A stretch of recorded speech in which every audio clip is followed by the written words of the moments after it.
Pick up your tools and clear out! I don't understand. Just one tree? One tree's all it'll take. Find old Luther Bishop and Ben Cartwright. By sundown, there'll be more thunder on this mountain than you've ever seen. We better go.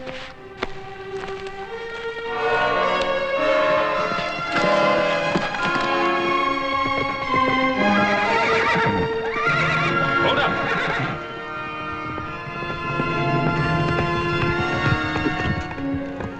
Somebody's cutting timber up on the strip.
All right, come on out of there. Now, look, I'm gonna count to 3. You don't come out, I'm gonna start shooting. 1, 2... Don't shoot! Please. I didn't do anything wrong.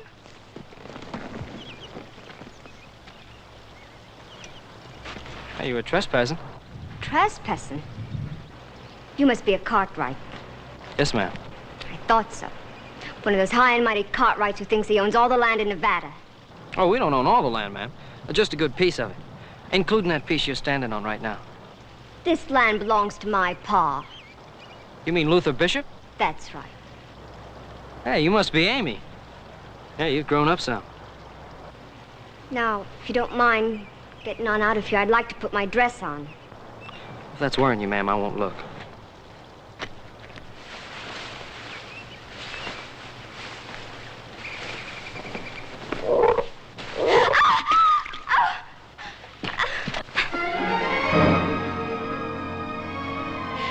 It was just a little old frog.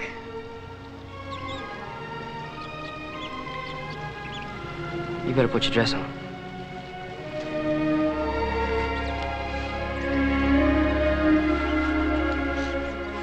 All right. You can turn around. Here, let me help you.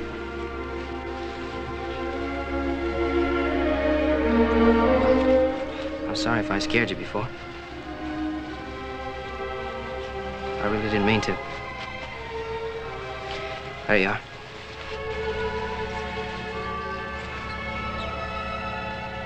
I guess I'd better be going.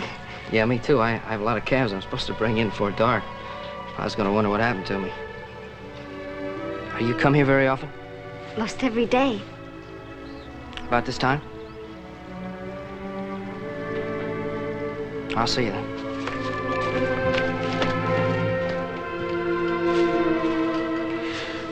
Are you the one they call Little Joe? Yeah, I'm the one.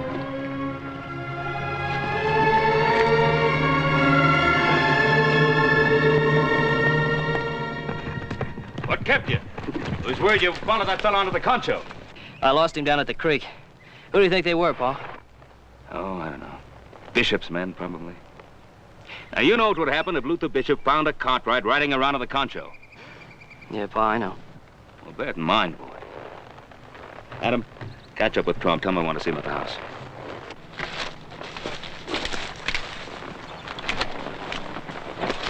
All right, let's go.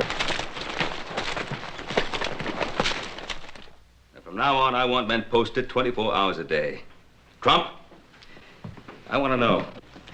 The moment any man sets foot on that Truckee Strip, I want to know. I get you, Mr. Cartwright. I just don't understand. Well, if Luther Bishop wants to start fighting for that stupid piece of land all over again, I used to think he was a pretty good judge of character. That court order ruled it was our land. Now, I'd have staked my life that Luther Bishop would at least respect the law. For one tree. You're going to start fighting all over again for one tree. This has nothing to do with a tree.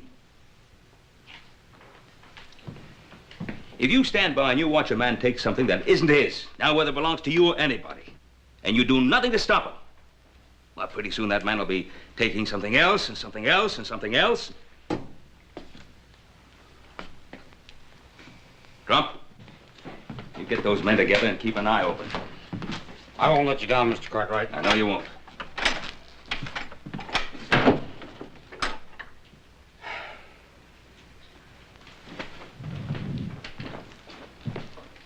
Oh, I just don't understand.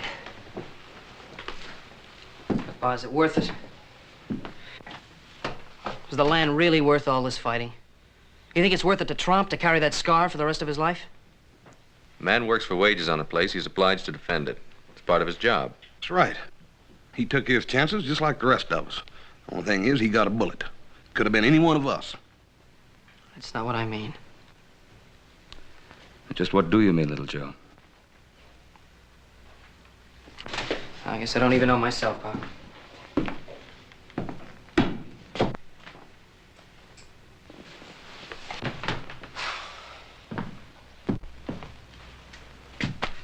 Supper will be ready pretty soon, boy.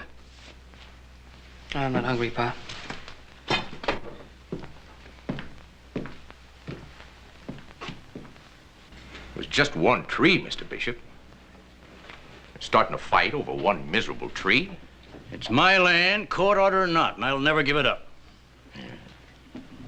You got just as much right to that timber as the Cartwrights have. And you sure could use the money. Winter coming on, feed to buy. What you got in mind, Jessup? Well, if I was you, Luther, I'd take Jason Carter up on that offer of his to buy that timber. There are other ways to get money without dealing with a man like Jason Carter. Who cares what kind of a man he is, as long as his money's good? You'd like to see blood run again on the Truckee Strip, wouldn't you? No. You can't forget your brother was killed fighting over Well, it. he was killed fighting for you, Mr. Bishop. I haven't forgotten that. Well, I hope you never do.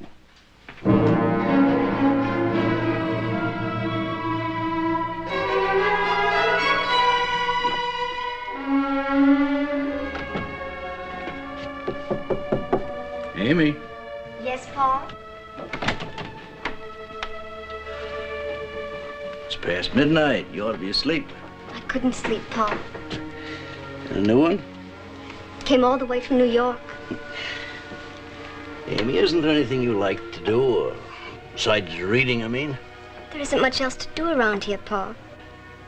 You're beautiful, Amy, like your ma was. You came to us late in life. Your ma didn't have a chance to enjoy you, or the Concho. And she knew I was building it for her. Now that she's gone, it's for you, Amy. Is the Truckee Strip really our land? Why do you ask that? I was just wondering. Yes, it's our land. Just because a tired judge awarded to the Ponderosa doesn't change it. Why has there been so much fighting over one little piece of land? Well, maybe it's the timber. More likely, it's the principle. But I'll keep on fighting Ben Cartwright for it until the day I die. Jessup tells me that he saw you coming back from the creek today. I don't like him much, Pa. The way he keeps following me all over. He's a good foreman. I told him to keep an eye on you. Don't worry so much about me, Pa.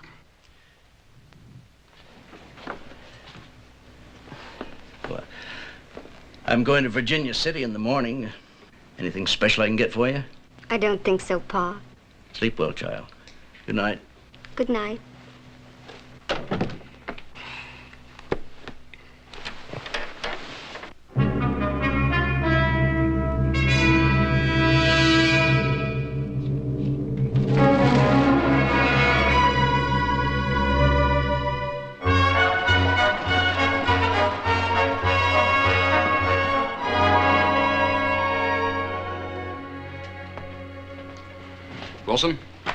Get over to the bank.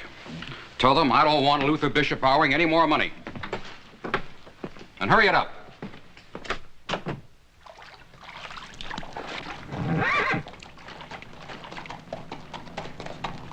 Hey, you didn't see a little white-faced bull calf come running through here, did you?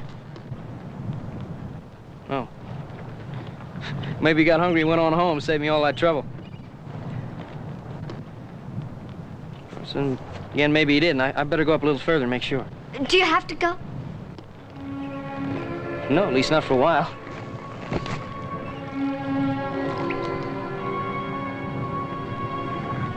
He's a pretty horse. He doesn't take just anybody. Neither do I. Why did you come here?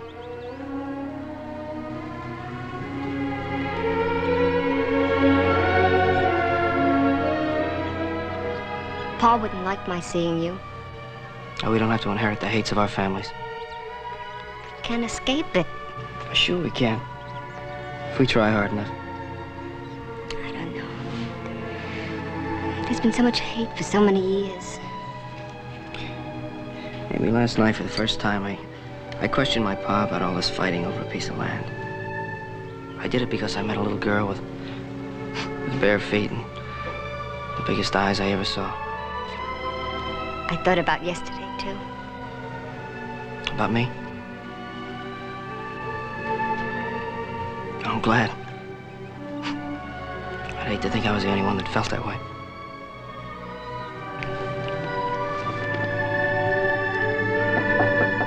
Come in. Well, Luther, come in. Sit down, sit I down. haven't got much time, Carter. That's all right. Would you care to have some brandy with me? No, thank you. What'd you want to see me about, Carter? You considered my offer? Yes, I considered it. The answer's still the same. No. I take it you don't need the money. You know very well I need the money. That's why I told the bank to refuse my loan. Oh, Luther, how could you think such a thing? Just by taking one good long look at you. Now, you're a fool, Luther Bishop. I've offered to make you a rich man. All I get for it is insults. If you strip the land of trees, of beauty, of valuable watershed, all you got left is barren ground. Now, I'm interested in timber and not philosophy, Bishop. I'll keep the offer open. Don't bother. I won't be taking you up on it. Sometimes the need for money can make a man change his mind.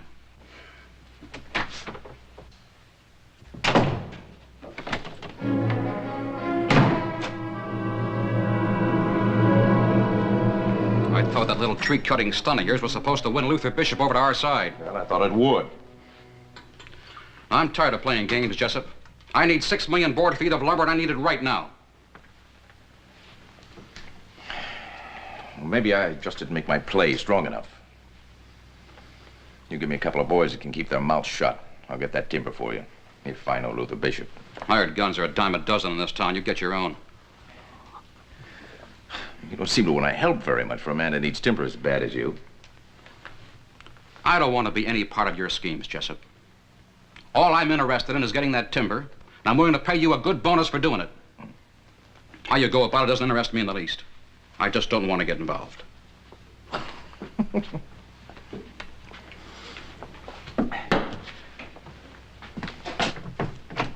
You already are involved, Mr. Carter.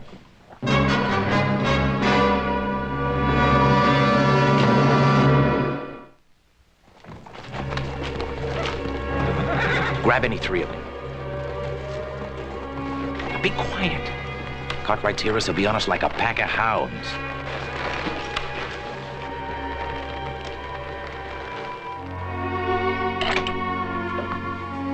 Well, Joe, you keep on missing supper like that, and you're going to get plumb puny. You mean like you? I am getting kind of skinny.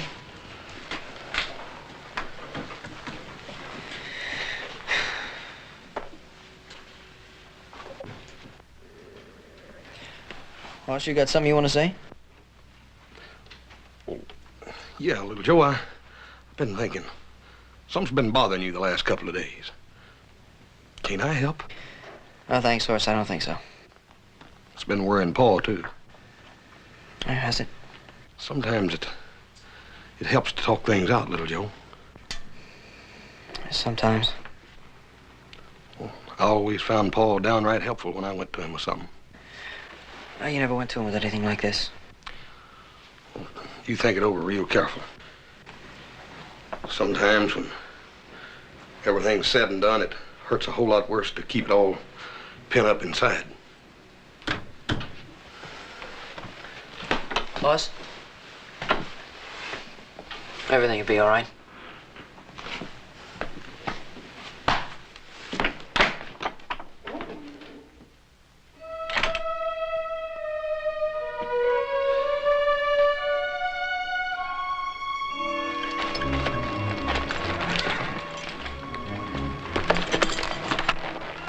Come on, let's go.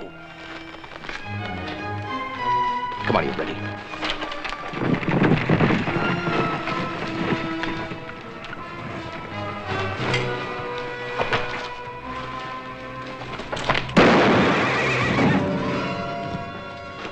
What you coming for? We ain't got no money. We ain't after no money. We're just out joyriding. Your friend got a little nervous. Made a play for his gun.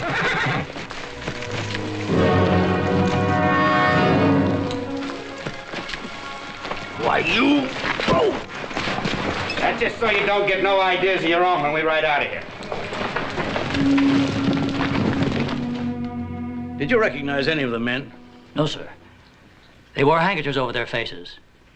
But I did recognize a brand on a horse one of them was riding. It's no mistaking the Ponderosa brand, sir. Ponderosa. Are you sure you were on Concho land when it happened? Oh, yes, sir.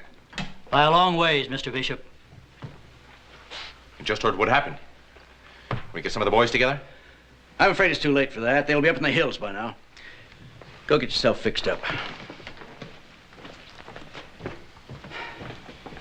Are you just gonna sit still and let the Cartwrights get away with this? No, Pete. Ben Cartwright's gone too far this time. I want you to ride to Virginia City. Tell Jason Carter I've changed my mind. I'll accept his offer. Get his men out here the first thing in the morning. We'll cut down those trees, all right. I just hope Ben Cartwright tries to stop me.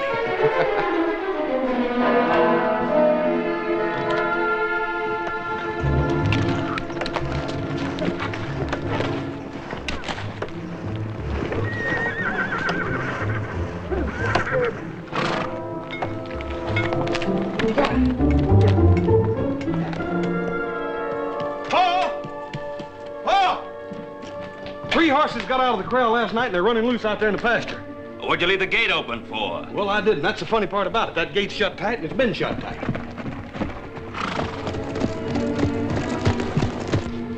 What is it, Trump? They've set up a lumber camp down on the strip.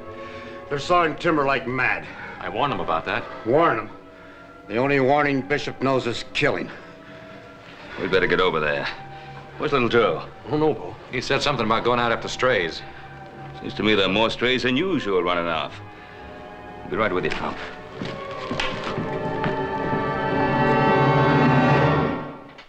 Sometimes too hot the eye of heaven shines, and often is his gold complexion dimmed. And every fair from fair sometimes declines, by chance of nature's changing course untrimmed. But thy eternal summer shall not... Little Joe, you didn't hear a word I read. Oh, yes, I did. All right, what was the sonnet about?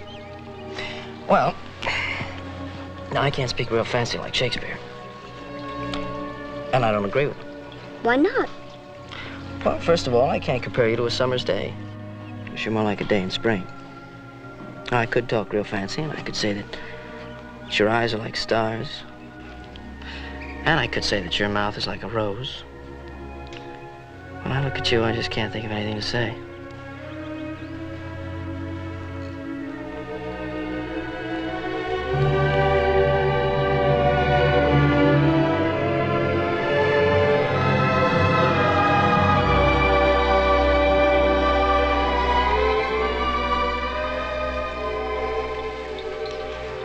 You don't have to tell him.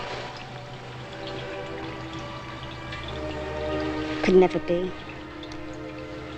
Cartwright and a bishop? Oh, yes, it can. Now, look, if our folks don't let us get together, will you run away and marry me? Do you really want to marry me, little Joe? I want you for the rest of my life.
Where's Luther Bishop? I don't know, Mr. Cartwright. I ain't seen him this morning. I said, where is Luther Bishop? Honest, Mr. Cartwright, he ain't come up yet today.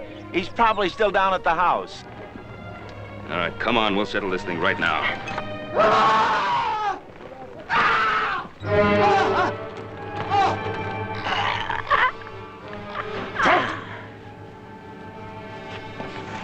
What? Get out.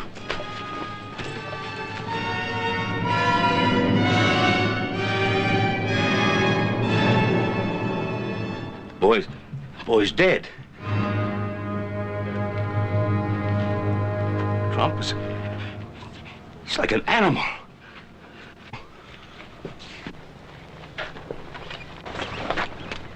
Trump, I can't forgive you for what you've done here. Now get on your horse.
Trump killed him before we could stop him. Nobody wanted this to happen. I don't reckon that's gonna bring the little boy's life back, though. I don't guess it will. The boy's father does the laundry and cooking on the concho.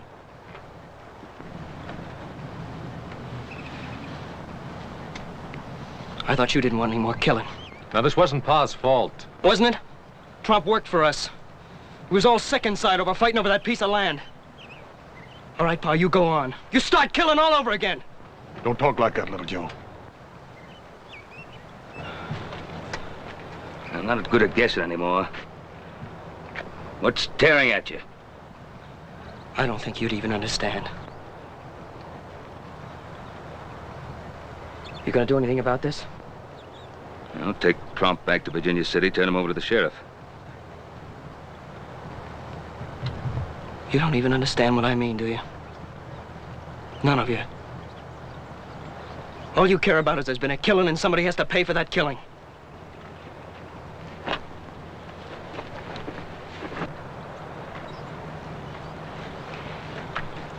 Taking him back to his pa.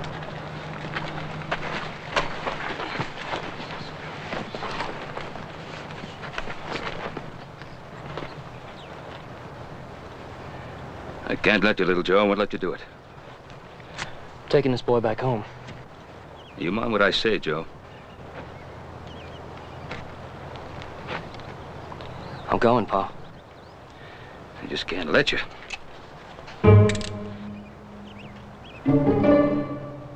No, no, you just try and stop me. Put your gun down, Joe. Pa, I'm sorry, but I gotta take this boy back. You just tell me why. That's all I ask.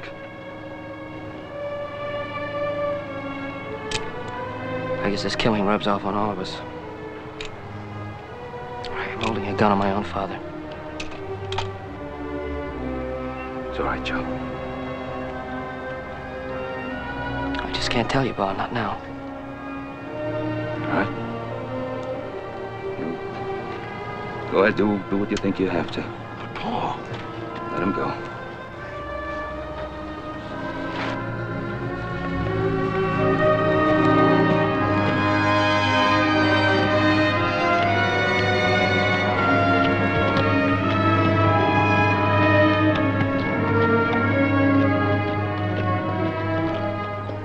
Shoot him before he can explain. I said let him go. Something's troubling him. We just daren't interfere. He'll never forgive us if we do. We could trail him. No, that won't do any good. Plus, we gotta stop treating him like a boy. He's asking for our trust. Something's eating away at him deep down inside. Something he'll have to figure out in his own good time.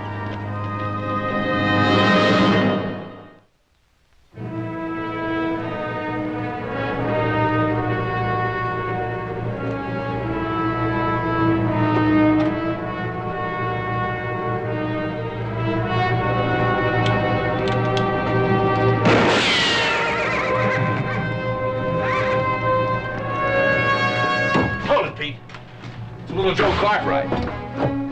I know who it is. Just hold your fire.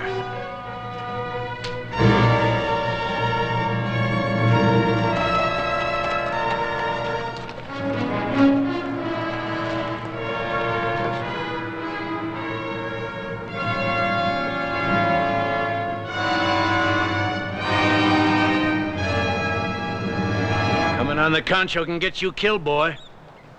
I know that. What happened to him? I'm not gonna lie to you, Mr. Bishop. It was one of our men. But it wasn't Pa's doing. The man that did it's been taken to Virginia City and turned over to the sheriff. Your father send you here to tell me that? Pa's sorry about the boy. So Ben Cartwright thinks that squares things, eh? The boy's killed and your pa says he's sorry. Well, you tell him something for me, boy. It don't square things, not with me it don't. The man that killed him was Willard Trump. I think you remember Trump, Mr. Bishop. You should remember him. You shot him in the face. He hasn't been the same since then. Go get Lo Chow. Tell him come get his son. I've still got a score to settle with Ben Cartwright. Red Holt, one of my fence riders, was shot down in cold blood on Concho land. It wasn't anybody from the Ponderosa. You're lying. No, I'm not, Mr. Bishop. If Pa had anything to do with that, he'd own up to it, not try to hide it. You know that. They were riding horses with a Ponderosa brand.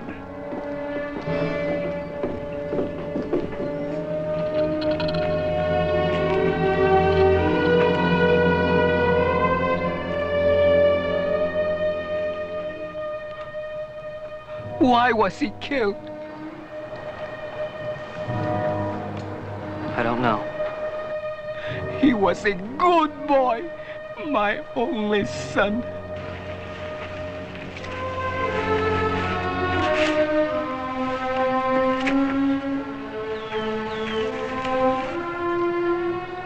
I'll help you bury him. No. A man buries his son by himself.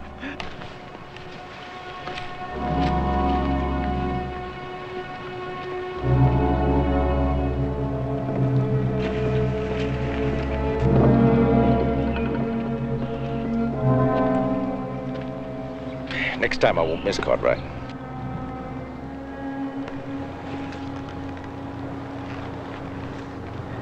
You can have that next time, right now.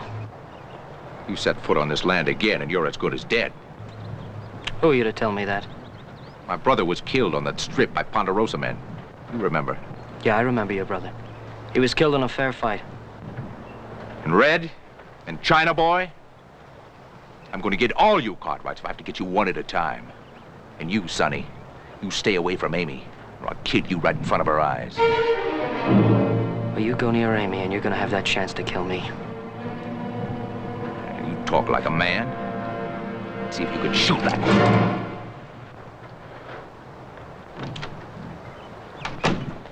Little Joe! Jessup, haven't you got work to do?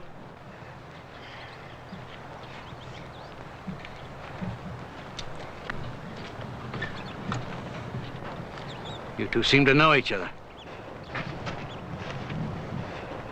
We do, Pa. Get on inside. Pa, please. Get in the house, Amy.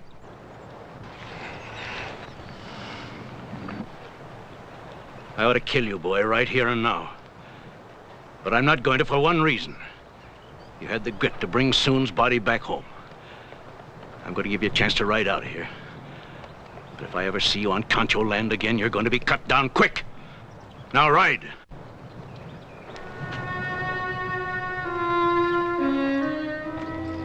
It's going to be a lot more difficult to break up Amy and I than that, Mr. Bishop.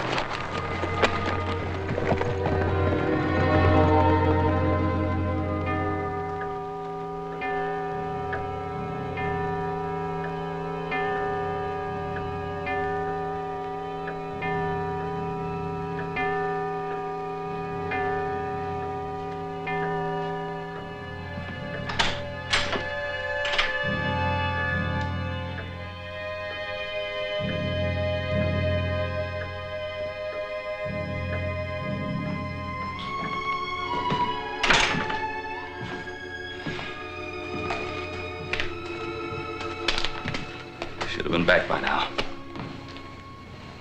He'll be back soon, Pa. Little Joe can take care of himself, Paul.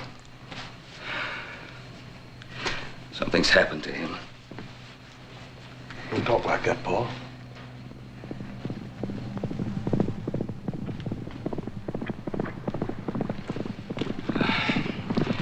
I think I'd like to talk to him alone. I understand, Pa. Come on, House. Paul, you know he don't mean half what he said. Come on, House.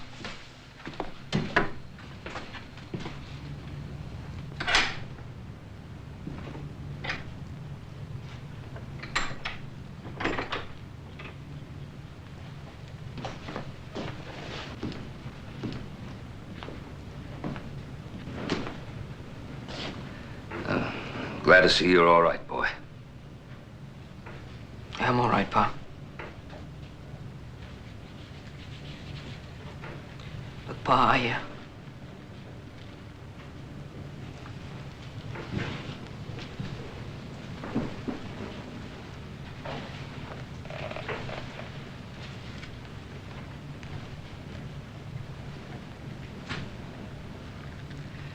Would it help to talk?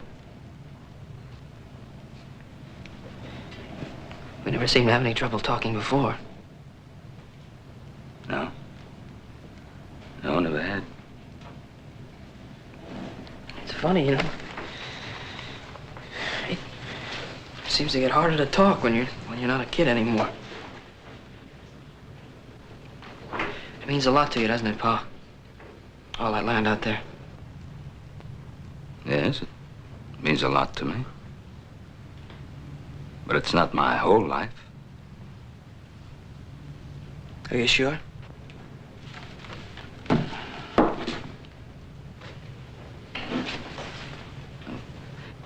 What was it that you couldn't tell me? Well, that day when we ran those men off the strip. I went down by the creek bed by myself to look around. And I met a girl. Oh? Her name is Amy.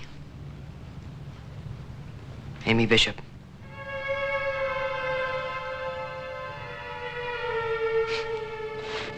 You know, it's funny, she's been around all this time, and all she ever meant to me was a name.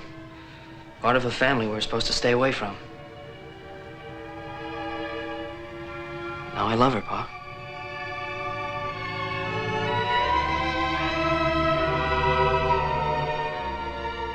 That's why you couldn't tell me.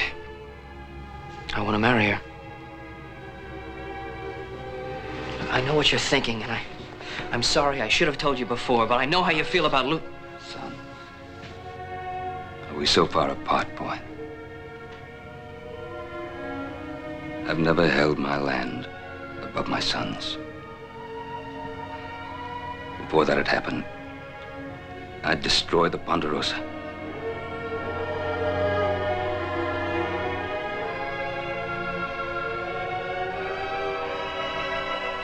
I guess we won't have any trouble talking anymore, Pa.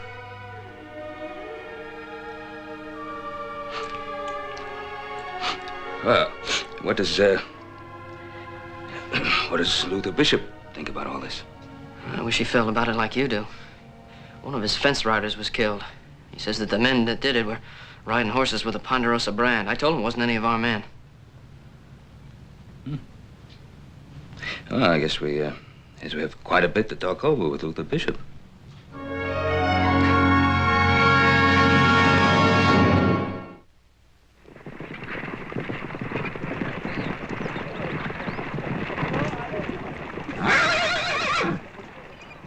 I was wondering how long it'd take you to finally get up here, Ben. Luther, there's something I wanted to say to you. I thought you'd send a boy to do your talking for you.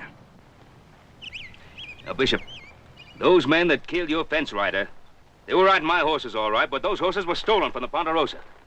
You're lying, Ben Cartwright. Now, what reason would I have to lie to you? Haven't I always fought you out in the open? Yes, you always have in the past. This time, I think there's some other reason behind it. What other reason might you be referring to? Your boy and my Amy. I got nothing against your boy, Ben. But Amy's young, and I don't believe she's Luther, I let my boy make up his own mind. Why don't you do the same with your Amy? All right. You'll see Amy don't want to leave me. Well, shouldn't we ask her? All right. Little Joe, suppose you go fetch her. She at the house? Yes.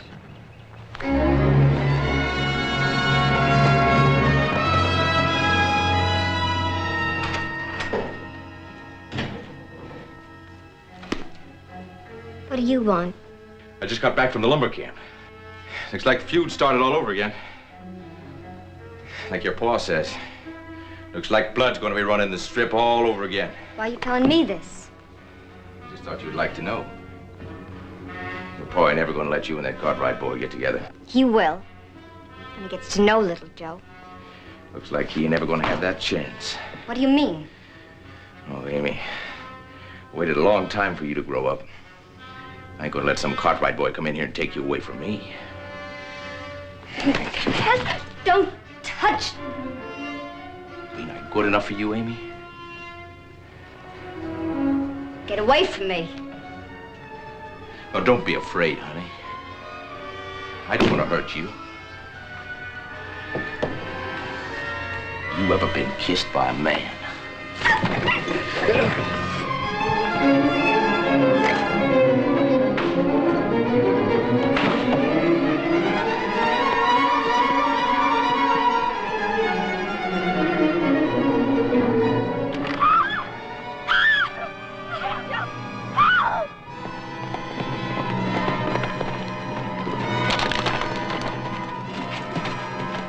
Amy? Amy! Let me go! No! Let me go! No! Let me go! No! Jessup! Let me go!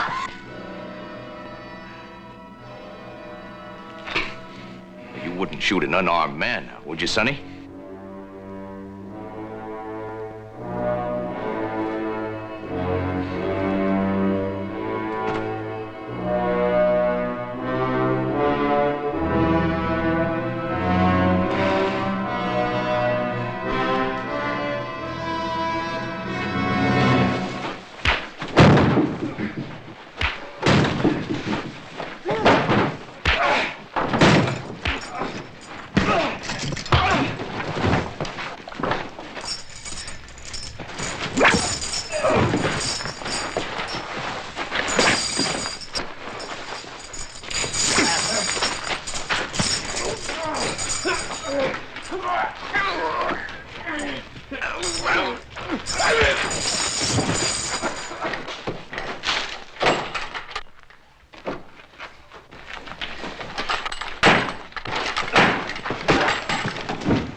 Amy.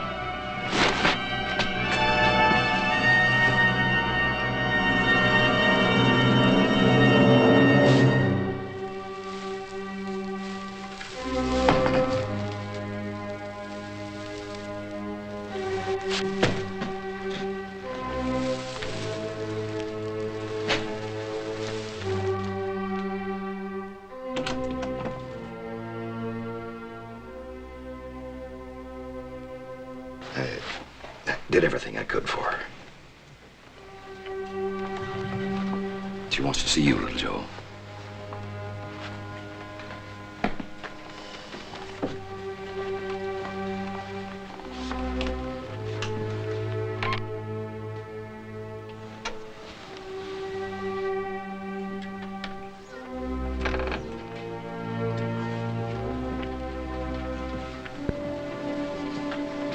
Hello, Amy. I'm gonna be all right, little Joe. The doctor said I was. And when you're all right, we're gonna have our chance. Because the fighting's all over. Glad, little Joe.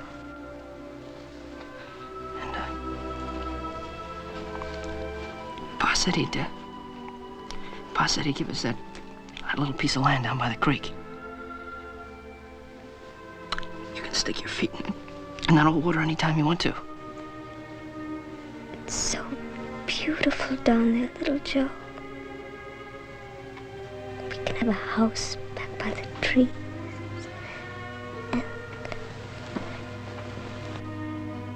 Amy?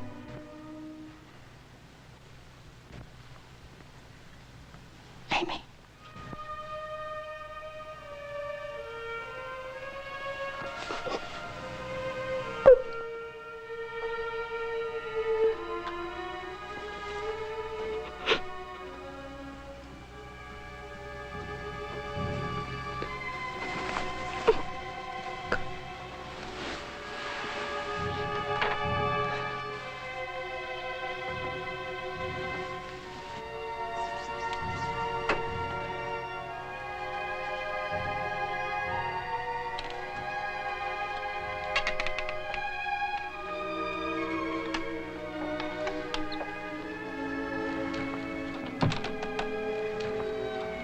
She said it could never be. A Cartwright and a bishop.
Morning, lady.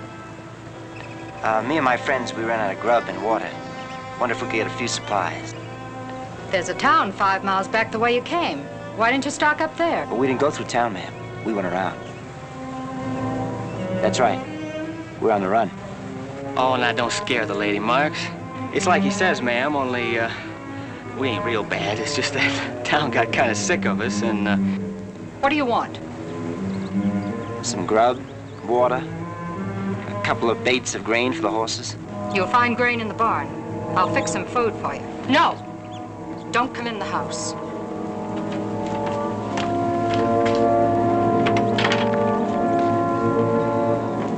Fine-looking woman, Kirk. don't you pay no mind to the woman. Let's just load up and get. Why don't you and Kirk take the horses down the lake, water them?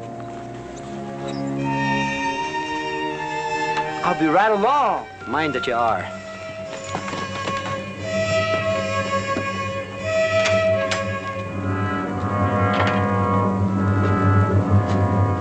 Yes, sir. A real fine-looking woman.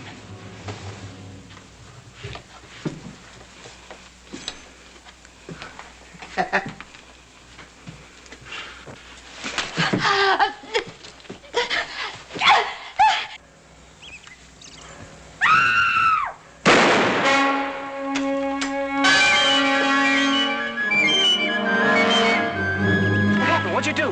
What do you think happened? She's dead. If we get caught, it means hanging. I'm riding out, and you better come along. Oh, wait a minute. We didn't do anything. No, we never done nothing. And you tell them that when they put a rope around your neck.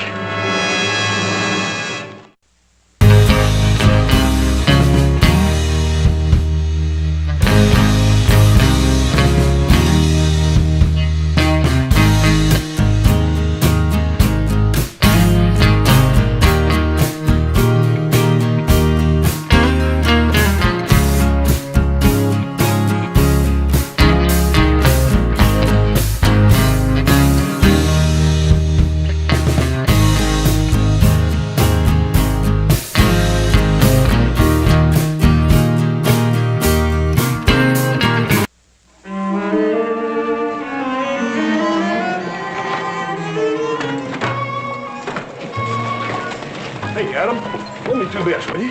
What for? I want to get me some of that sweetening. You don't want any of that truck. What's the matter with that truck? Hey, Paul. Not now, Hoss. But, Paul, Not now, Hoss. Hey, little Joe, I left all my money in my other pants. Let me have 2 bits, will you? Hey, what for? Well, I want to get me some of that sweetening. Sweetening?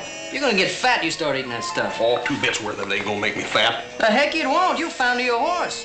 You'll break him right down the middle, you load up on that kind of stuff. I ain't gonna break my horse down. I ain't gonna founder no horse. Give me 2 bits. All right, but don't blame me if you get in trouble. Thanks, Jack. Thank you, Jack. Hey, Jack. Now, Give me about a dime worth of them jelly beans.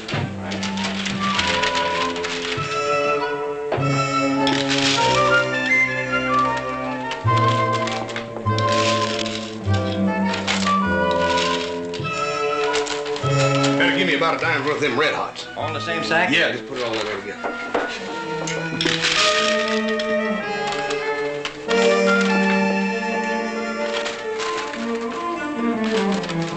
Better give me about a nickel's worth of them molasses over there. Them molasses is good for you, it's tonic. you're gonna need one.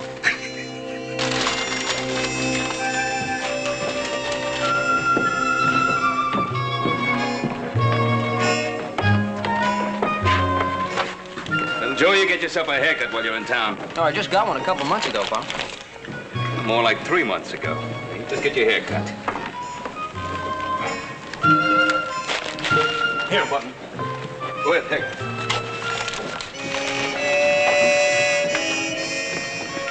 What'd you do that for? I don't want to founder my horse. Ain't you going with us? No, he's staying in town to get himself a haircut. Now, Pop? Right now. Don't want any son of mine going around looking like a cheap riverboat gambler. Now, you get it cut real short, do you hear? Adam, you see to it. There ain't a proper barber in this town. They're all a bunch of Indians. Well, they're gonna really scalp me. So he scalps you. Adam.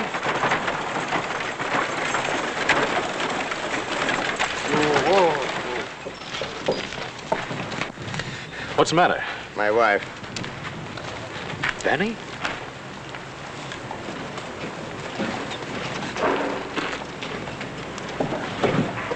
How'd it happen? 3 men did it. Prospector down by the creek saw him leave. Joe, get the sheriff. Yeah.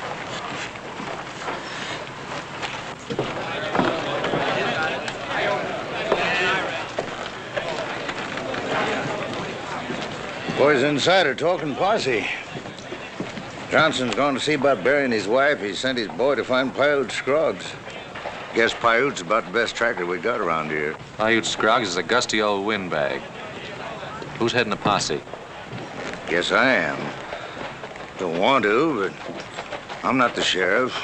The sheriff's out of town, so I guess it's up to me. Hey, Adam, why don't you and your brother come along? No, manhunting's not our kind of work. Well, I know that, but the Cartwrights have always been real friendly with the Johnsons. Maybe you can talk some sense into it. You don't think if they find them three fellas, they're going to bring them in alive, do you? Well, now, it's your job to see that they do. Well, I can't. Not alone. Help me, will you? All right, get the horses. Then you're going? Yeah, I hate to see Flynn Johnson do something he'd be sorry for later on. You come with us, Adam? Yeah. Good. Well, Paiute thinks we ought to pick up their tracks down by the creek where the prospector saw them. Flint, you sure these are men you want? What do you mean? Well, I mean, just because a prospector saw them near your place doesn't mean that they're the men that killed Vanny. They're the ones. You about ready? Soon as I wet my dry. All right. We'll be leaving right away.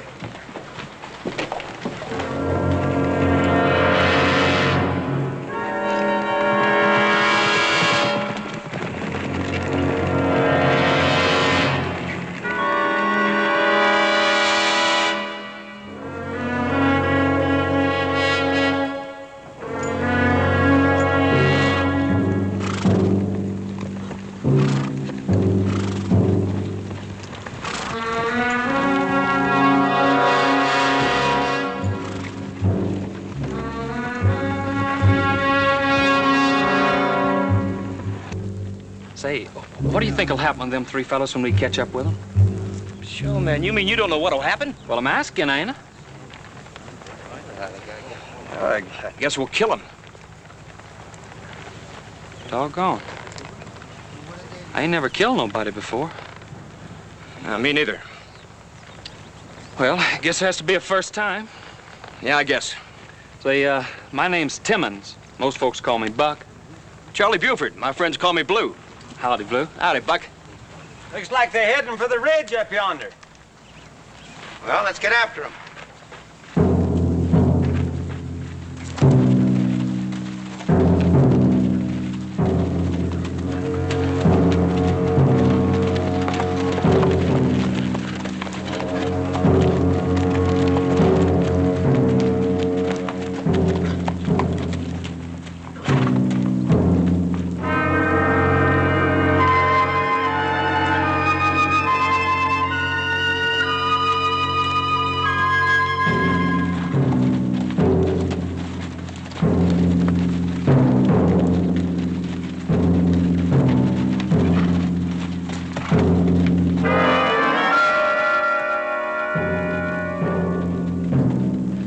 Here.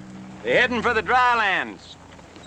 I gotta shine the mosey on down to McSween's roadhouse. We can water and bait up there. We're not going to waste time in that hog ranch. You're already 6 hours ahead of us and riding hard. Listen, Mr. Johnson, I led more posses and hung more men than you can count on both hands. Let me tell you about them fellas. They're running. They know we're after them. They're pushing hard.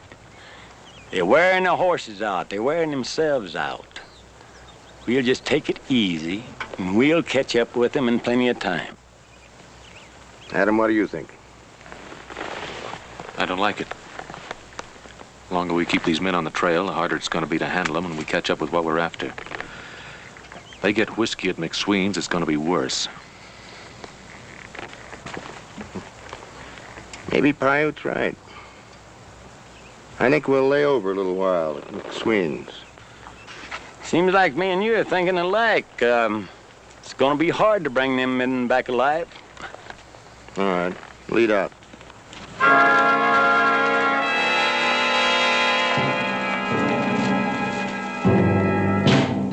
Hey, Leo! Got some friends with me. What? Paiute, you old dog. Come on in. Looks like we got company. Come on, Lil, give me some here.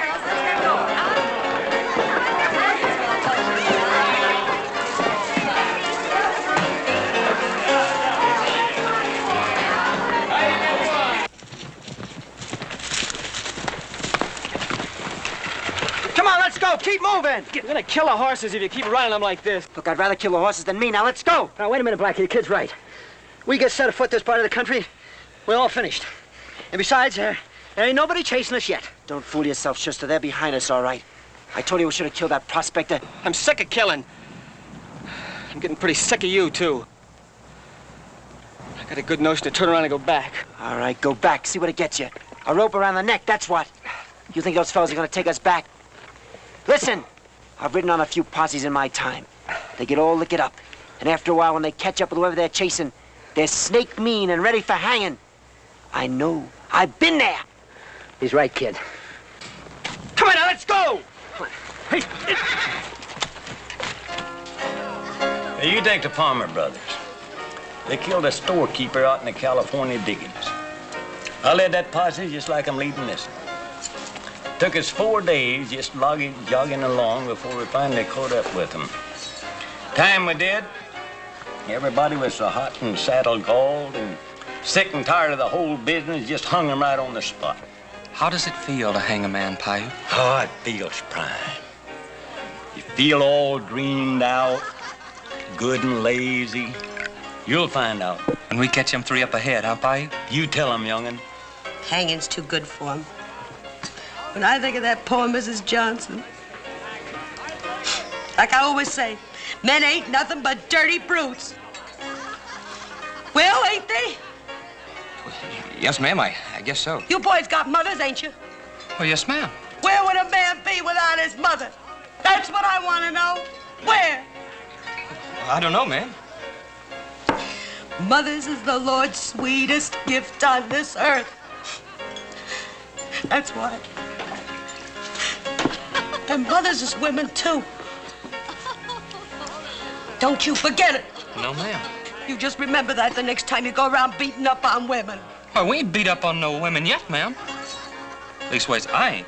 Well, me neither. Well, I wouldn't think of doing such a thing. Ah, now. You are good boys, ain't you? I declare, I wouldn't mind being your mom myself. Yes, ma'am. Come on, Lil, let's have another drink. Okay,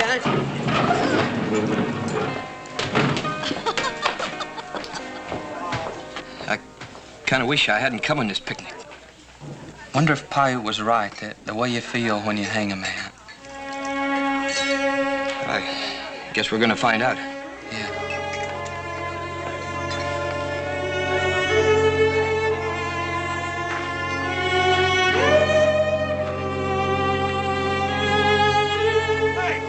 What's wrong? I don't know. I was just listening to that lynch talk in there. I don't know what makes men act like that. Yeah, they can get mean pretty quick sometimes. The liquor they're drinking doesn't help any. Sometimes it's a pretty sorry thing to be a man. What do you think we stand? I don't know. I think Flint's got a lot of poison building up in him. When we catch those 3 men, it won't take much to turn this into a lynching party. Paiute Scroggs is sure working them up for hanging. Yeah, here's to you. Hope we have another meeting. Tell you, Pa, it ain't right going on like this. You gotta stop it, Pa, and get these men out of here. We'll get them out when I think they're ready. Ready for what, Pa? Ready to take care of your Miles murderers the way they ought to be taken care of.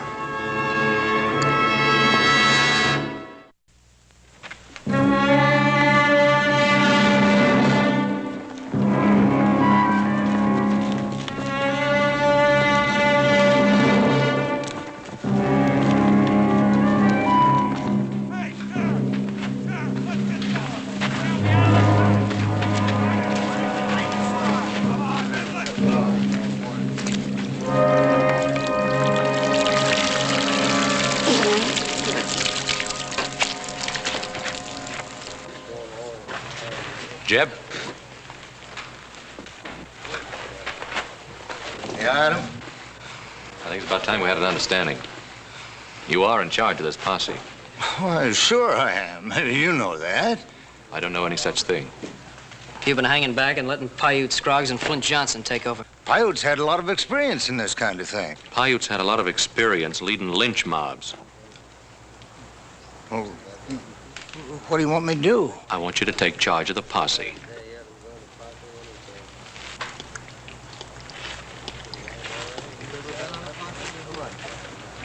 You really think they're gonna let Jeb take over? Well, might as well let them know where we stand before we go any farther. You know, you Cartwrights don't like the way things are being run. You can pack out. We don't like the way things are being run, but we won't pack out. This is a lawful posse. Yeah, and we're going along to make sure it stays that way. You're trying to pack a lot of weight. We're used to packing a lot of weight. Yeah, well, you're not the Lord Almighty. Any man can go under. Well, you put me under, Paiute. Now, ease off, boys. Adam, we've been friends for a long time. Don't spoil it. Don't push me too hard. I won't push you now or any other time, Flint. But I won't back off either. Now, Jeb, I want you to take charge of the posse.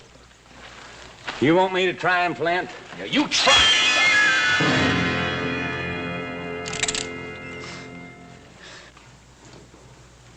Hey, you got a long life of sin and wickedness ahead of you, Paiute, if you take care of yourself.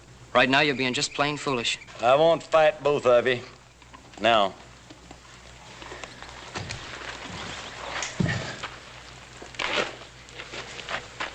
All right, boys. Have it your way. Clanton, you take charge.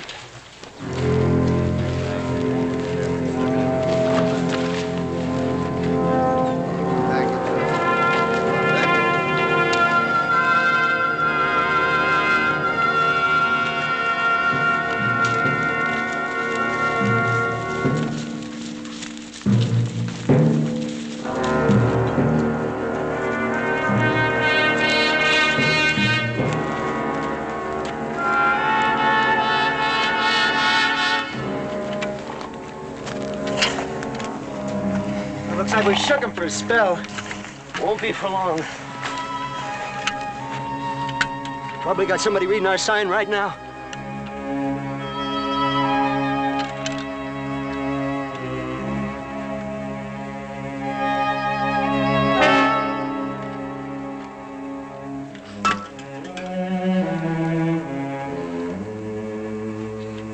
Have a drink of water, Blackie. Get your dirty fingers off that water bag. I've never seen a man go through water like you. First you drink yours, now you're trying to drink mine. Can't help it if I get thirstier than most, Blackie. It's a condition. The doctor back in Virginia City told me. Said I got a real bad condition. Well, you can wait for water till we get to Pernell Springs. Pernell Blackie, that's 10 miles away. I can't... Then suck on a pebble. Think about water till we get there.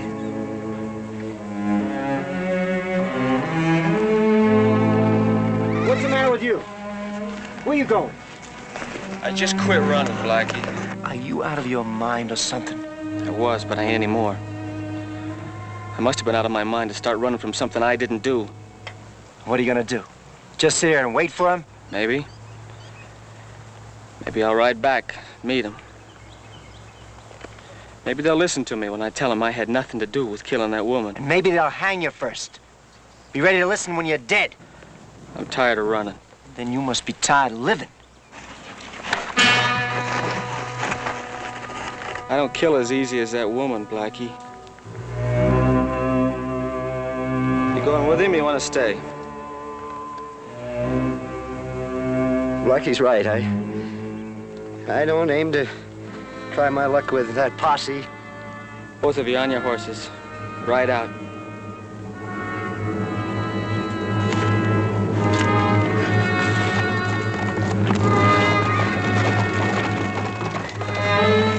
Good luck, kid.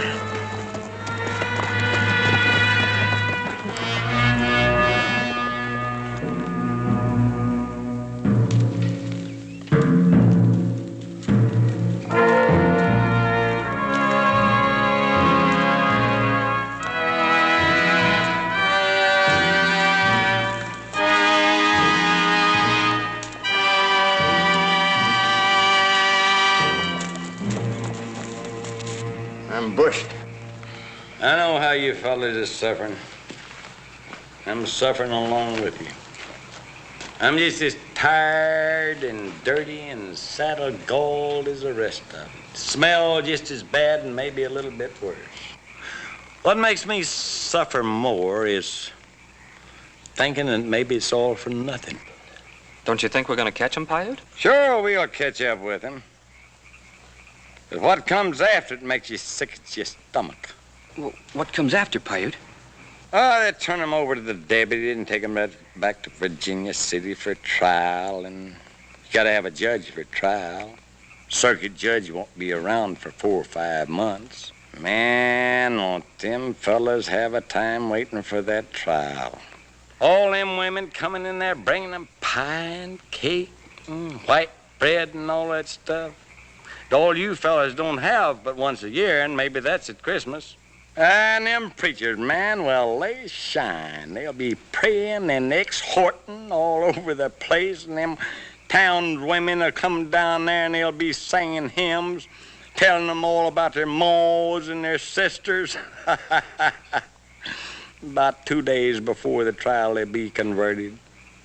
I tell you, it'll take more than a jury to convict them after a thing like that.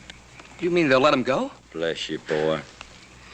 Them murdering devils would have killed half the women in the territory and scalped them to boot. Nobody's said nothing about it, 'cause people forget to get mad enough to hang people proper.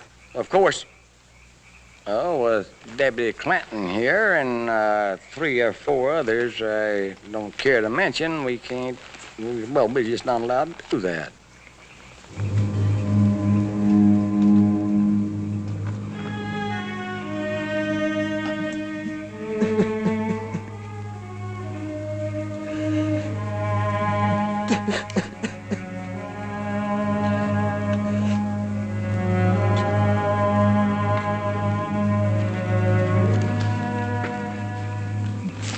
Billy? Get out of here. Are you crying for your mom? Can't a man cry without somebody poking at him all the time? Yeah, sure he can. It's just that sometimes it helps to talk about it. You know, I can't talk to you. You and your brother are against Pa and me. No, we're not against you, Billy. We're just going along to make sure everything is done right. Will you tell me, is it right to let free the men that killed my ma? Look, nobody's gonna let those men go free. Yeah, well, that ain't what Paiute says. Well, Paiute's a liar. Look, we're just going along to make sure those men are punished according to the law. Well, that ain't enough. Look, it's my ma that's dead. And it's Pa and me, the ones that's gonna fix them that killed her. And you ain't gonna stop us, little Joe. Because if you do, somebody's gonna get killed. Please, go away. Go.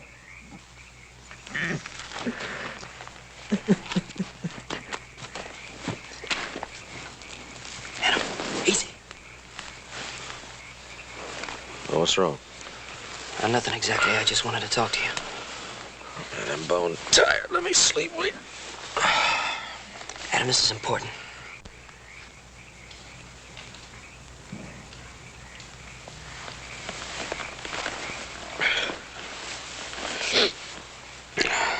All right, what is it? Where's all this gonna lead us? What do you mean? Suppose we catch up with those men. Suppose Flint Johnson wants to hang him. Then and there, what do we do? Fight. We fight against Flint and his boy that have been friends and neighbors for years? If necessary. Well, I just don't think it's necessary. All right, I'm listening. Vannie Johnson was a good woman. The men that killed her were rotten. Now, I just can't see going up in a gunfight against friends to save men like that. How do you know the 3 men we're chasing are the ones that killed Vannie? Everybody knows that. Nobody knows anything. Vannie Johnson was killed. 3 men were seen riding away from the Johnson place.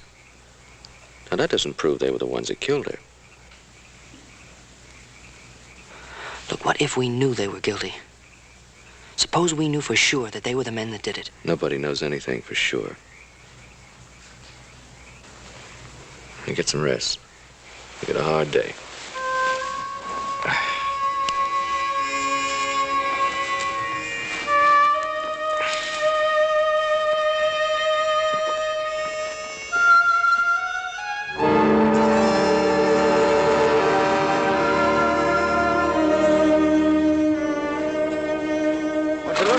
coyote?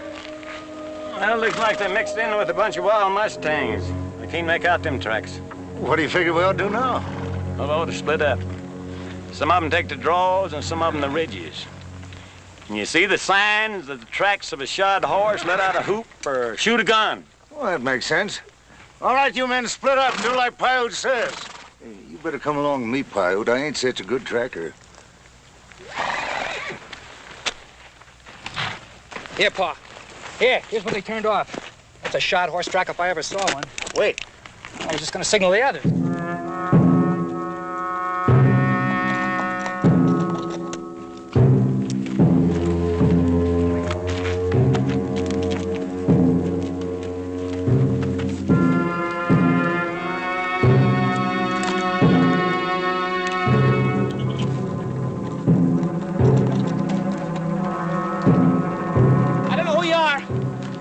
Myself up. Now just don't shoot. All right, come on. But drop your gun first.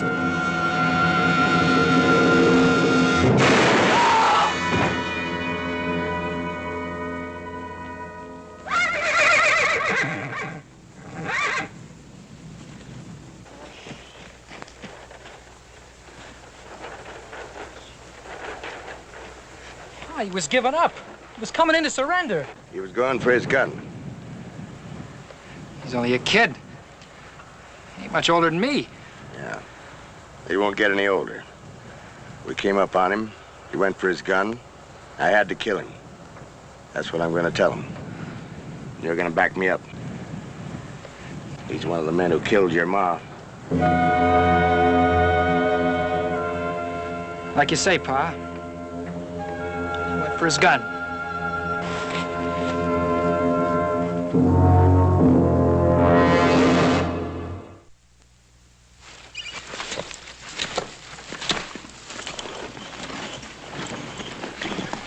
All right, that's enough. You're wasting time. Man deserves a decent burial. I said that's enough.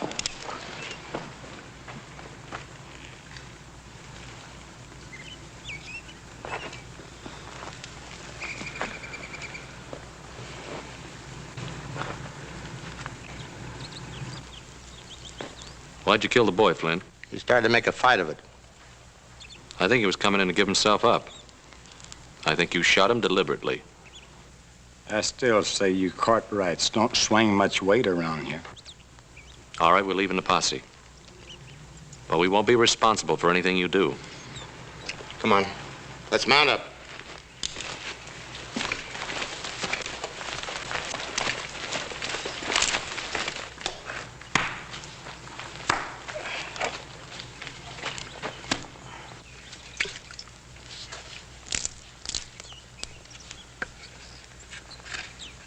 You and Hoss hunted this country, didn't you?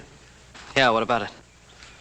Where's the nearest water from here? Well, where we watered last night. No, I mean the direction those other two are heading. I thought we were going home. No, not yet. I'm going to try to reach those other men before the posse gets to them. Judging from this man's canteen, they should be pretty low on water. Yeah, well, that'd be Pernell Springs. That's about 11, 12 miles from here. Is there a shortcut? Yeah, over the ridges and through some lava country. It's pretty rough on the horses. We'll give it a try.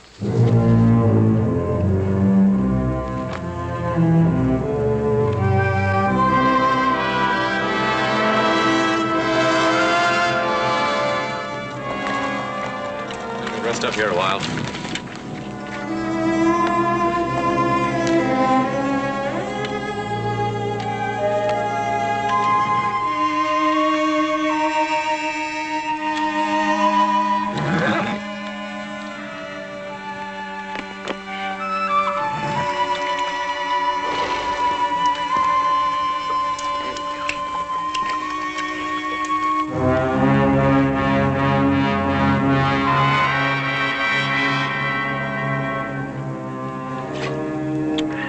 Coolest water I ever drank, or the best tasting, but it sure is wet. Just a little, Blackie. I always figured you were a selfish old man, Schuster. First you drink your own water, and now you want to drink all mine. Just to wet the lips. No. I told you already. No. Blackie, you're the meanest man I ever did know. You're worse than a hydrophobic skunk. You ain't fit to live. You getting any ideas, Schuster? I never meant it that way. Well, I think I better take your gun. No, Now, you ride on up ahead.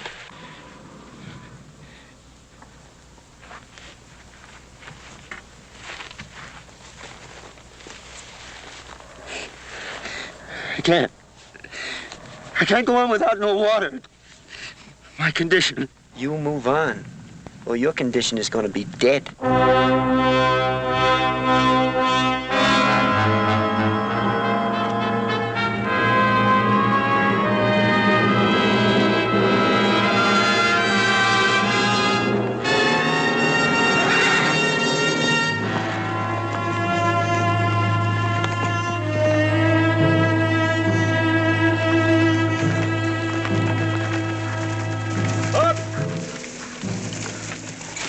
What do you make of it?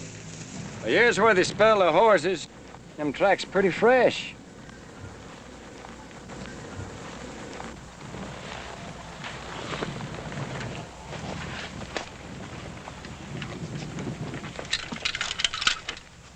They'll be needing water. The nearest is Pernell Springs. How far? Oh, about 10 miles, the easy way through the coulees and draws. About half that distance across the ridges. That's too rough to ride. We'll take the short route. You're the boss.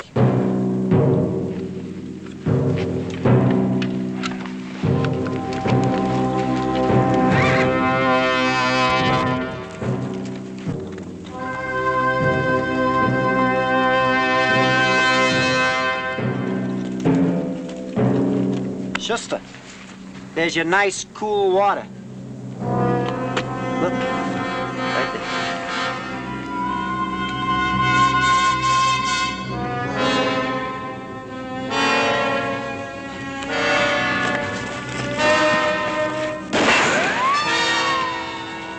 That one was over your head. The next one's for you. Now drop your gun. Come and get me if you can. Hold it.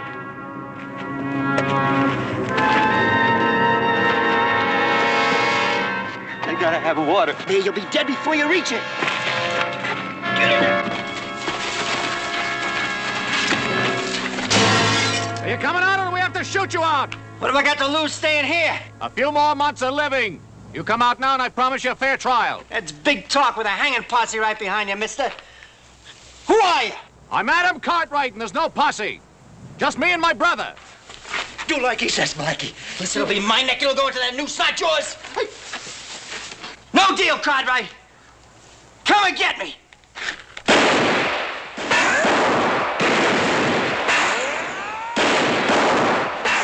So I hit on down behind them rocks. Cover you from there.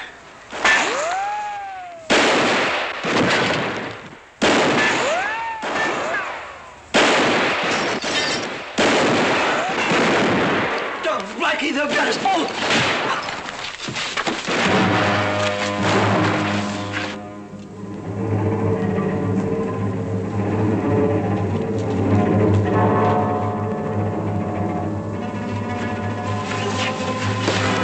Moving, I'll kill you.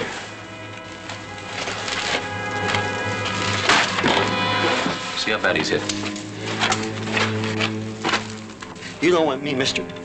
I never killed that woman. He did.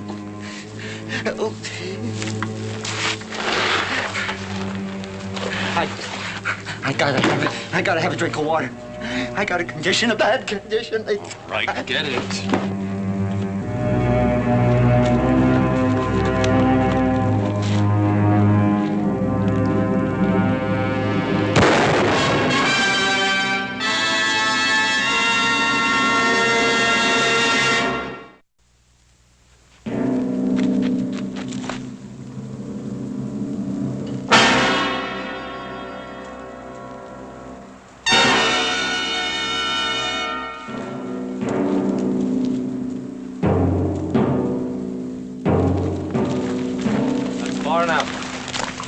That third man. It can't happen, Flint. I don't believe you'd fire on a friend to protect a murderer. I'm getting him. You make one more move and I'll blow you right out of the saddle. What are you trying to do? This man's my prisoner. I'm riding him into jail, and I'll fight any man who tries to stop me. Jeb Clanton is the authority here. Jeb Clanton hasn't got the courage or the will to protect this prisoner. We'll be riding out at dusk. You'll never make it.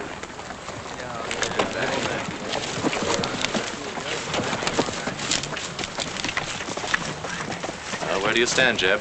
Well, I'm asking you to turn over the prisoner like Flint said. Shoehoffer? Well, I'm for law and order, but I ain't taking up gunplay against my friends and neighbors just to protect that killer. I'm quitting and riding out. Good luck.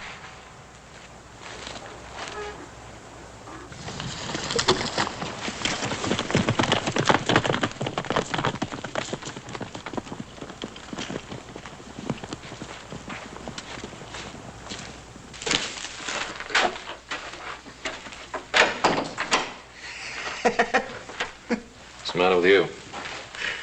I heard your speech. Sounded real good. You think you can back your brag? There's no brag. It's so funny? I think it's funny. Kid brother tells me they killed the boy back on the trail, right? So? And Schuster got it right outside, going after that water he was always yammering about. You know, I told him that thirst was going to kill him, and it surely did. I'm waiting for the joke. The joke. Both of them dead, who didn't do nothing. And me, I'm alive. And I done the killing. They wasn't even there. Just me. I'm alive. And you're gonna keep me this way. I think that's funny. Yeah, I'm gonna keep you alive. See you hang. Legal!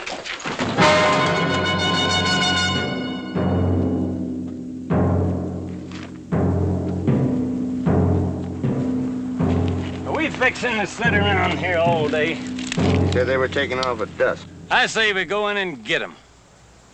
Them Cartwrights won't dare open up on us.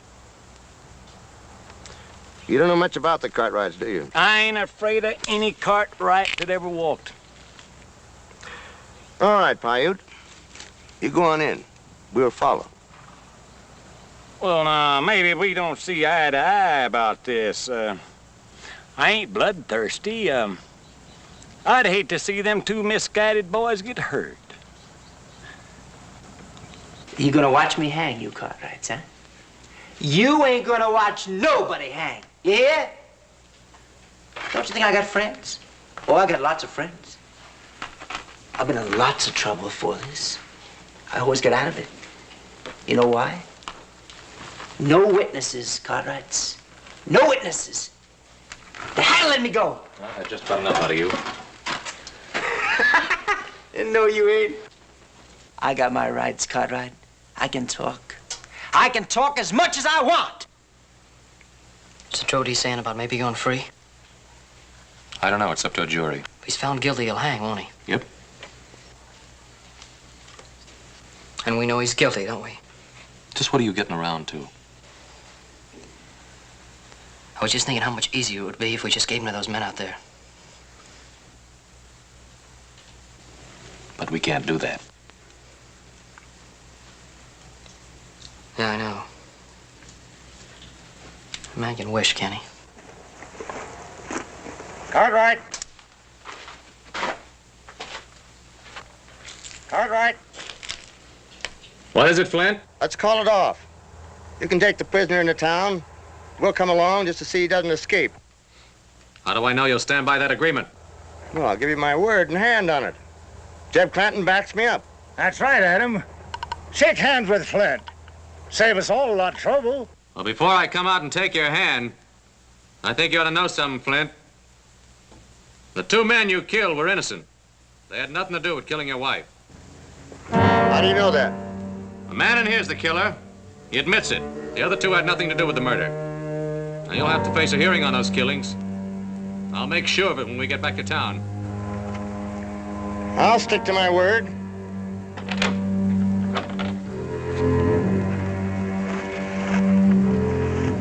Hey, look out, look out!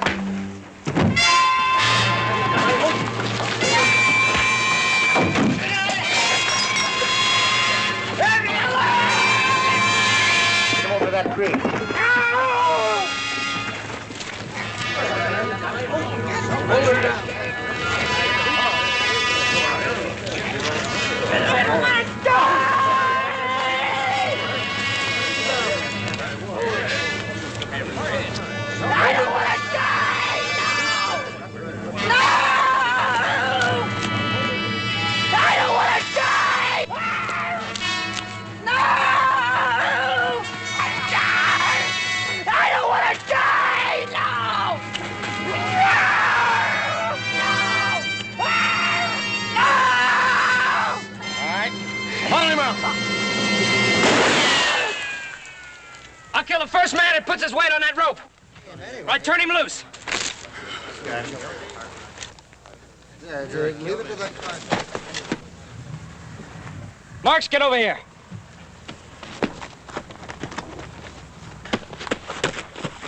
All right, get inside. Now, like my brother said, we're taking that man back at dusk. Don't try to stop us.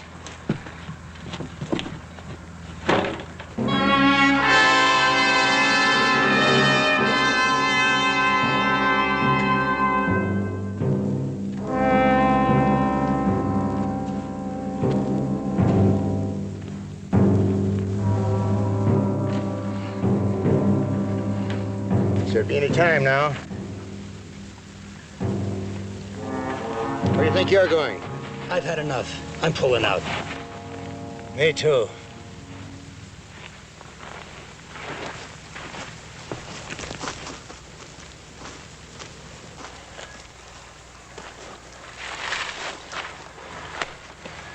They lost the edge, Flint. You can't hold them. I think I'll mosey along. You too? Mr. Johnson, I'm an old man. I wouldn't be no use in a shooting match with them crazy Cartwrights. I'll see you around, maybe.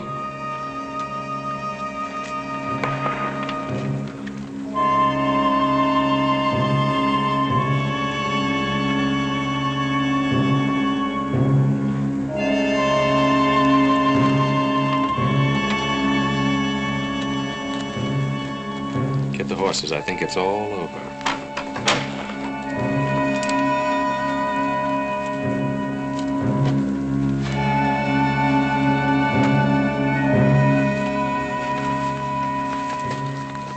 You're a couple of good boys.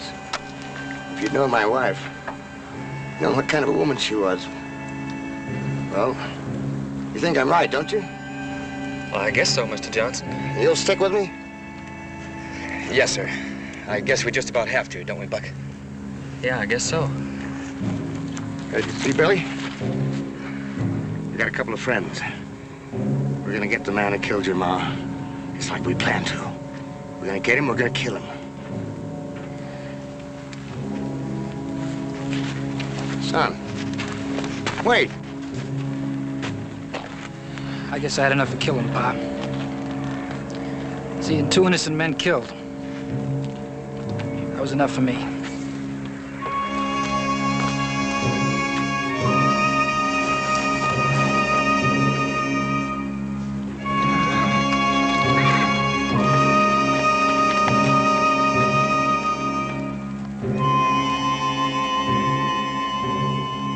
All right, come on.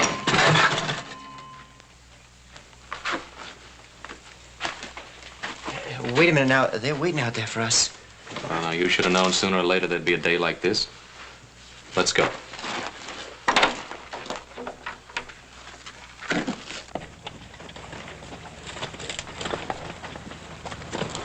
There he is, Flint. Take a good look at him. Where's your boy? Never mind him. I want that man. You'll have to kill us to get him. There's been enough talk. Get mounted. Where's your son, Mr. Johnson? I said leave Billy out of this. Why'd he ride out on you, Flint? If the boy had any feeling for his pa, he'd stand with him at a time like this. Why'd he leave you? Maybe he got sick of looking at a man that led a lynch mob, huh? All right, Cartwright. This is the end of any friendship between us.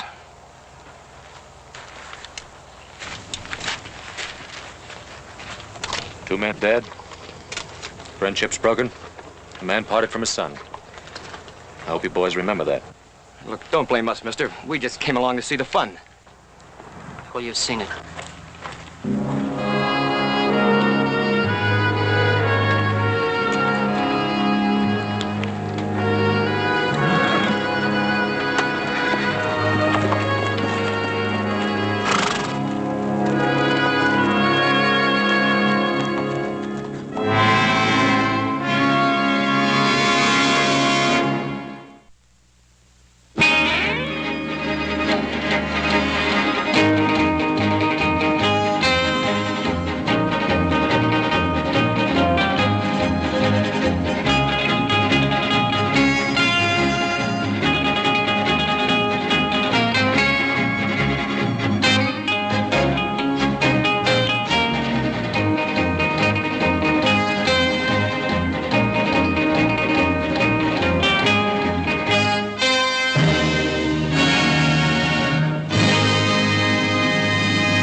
want you to get the best breed cattle you can find in California. If it costs more, you pay it. There'll be a letter of credit waiting for you at the Bank of Sacramento. Sure wish I was riding with you. Oh, as you know, it was already decided it was my chance to get a look at some of them city gals. When did we decide that? Oh, he decided all by himself. When Pa mentioned this would be a good week to do some fence repairing. Those fences will still be waiting for you when you boys get back. Now use your judgment, Adam. Make sure you get what you pay for. You watch them city gals, too. You hear, little Joe? I intend to do just that. Take care.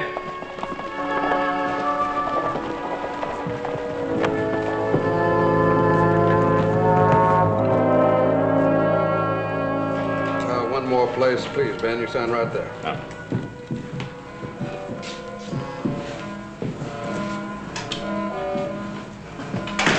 Yeah, that should do it. Folks, my name is Zach Morgan. These are my brothers, Ned and Billy. Morgans? That's right. Start collecting. Now, there's been a lot of loose talk going around town about us being killers. Well, don't you believe none of it. Don't get any notions. All righty, now let's have the rest of it. That's all there is. You know, I'll bet you go home and have lunch with your wife, don't you, mister? I'll tell you what. How would you like us to drop you off there? Dead. That's all there is, I swear it. Somebody stop him!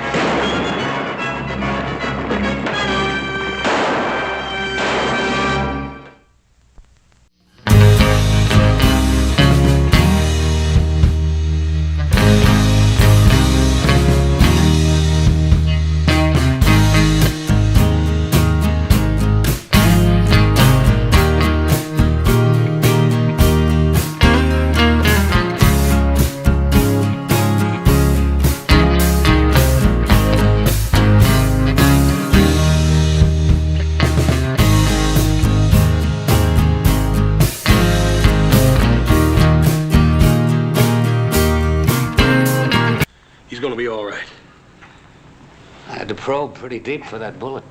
That's all right, Doc. He'll be all right as soon as I get him home. He'll bleed to death before you get him halfway there. Internal hemorrhaging. It's got to be bedded tight, strapped down if need be. Ben, you can stay at my place. That'll be best, Hoss. I'll get him a clean shirt. Give me a hand with him. Oh, wait a minute. The young Morgan boy was hurt pretty bad. If he dies, the whole Morgan gang will be back. I owe you something, Ben. I haven't forgotten. Come on. Give me this. Easy now, Paul. Easy. Easy, Paul. Ben, I'm sorry. Oh, that's all right, Sam. You going after them? Oh, yes, sir. Now, you be careful. That Carl Morgan, he's smart as a lobo. I'm not forgetting what he did to my deputy. Now, don't let your anger lead you into a trap. Come on, Paul. It's no time for talking. I need 2 good men to ride after the Morgans. 2 good shots. Just 2. To ride with me and my deputies. Any of you. I'll ride with you. Give me a gun. Pryor, you're drunk. I said I'll go. Give me a gun. Not you, Tom. Not this time. Well? All right. It took you long enough to wake up. We'll get the guns for you down at the jail.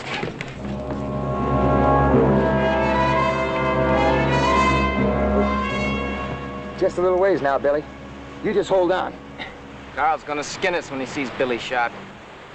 Maybe we ought to arrest him, Zach. No, it ain't far now. There's nothing we can do for him here now anyway. Get up. Get up.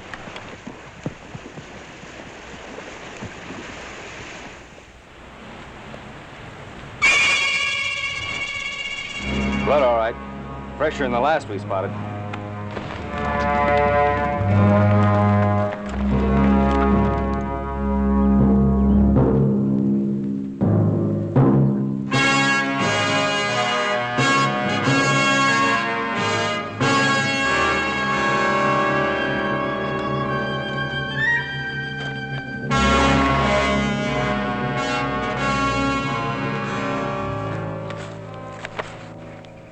didn't you watch out for the kid?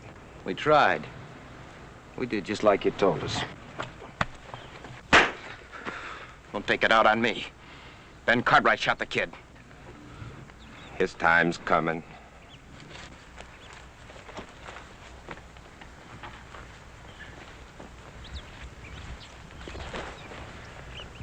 What about him, Skinner?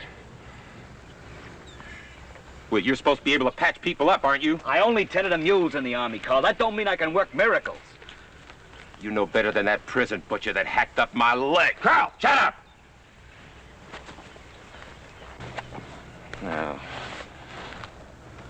Now, you listen to me, Billy. You listen good. You're gonna come out of this. You're gonna get yourself up, and you're gonna ride out of here with us. You're gonna do what I tell you. Billy? You hear me, Billy? You get up now. Ain't no use talking to him. He's dead.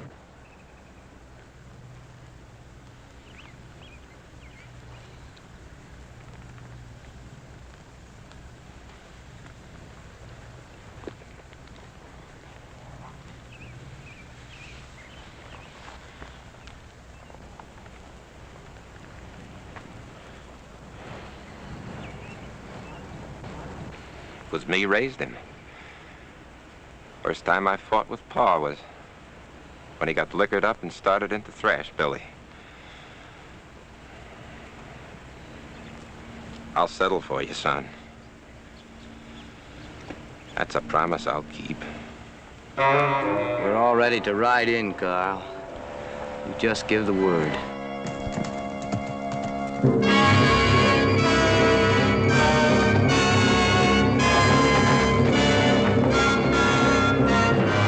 Posse's coming! Wow. Would have thought they'd have guts enough to come looking for us. Get the rifles, we're gonna set up. You gonna have a little surprise party?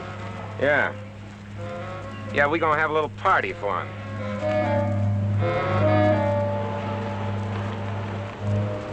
Smell a touch of wood smoke? Let's move out.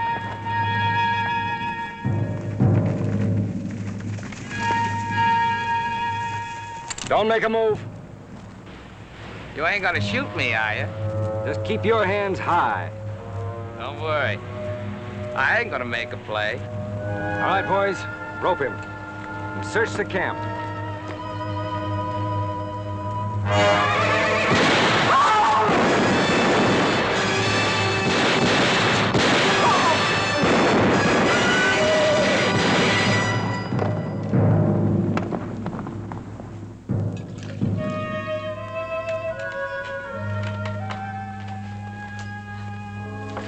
Feel better, Ben?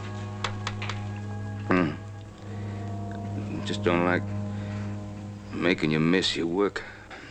I guess they can go on getting drunk without me. Ben, do you think you could sleep if I pull down the blind?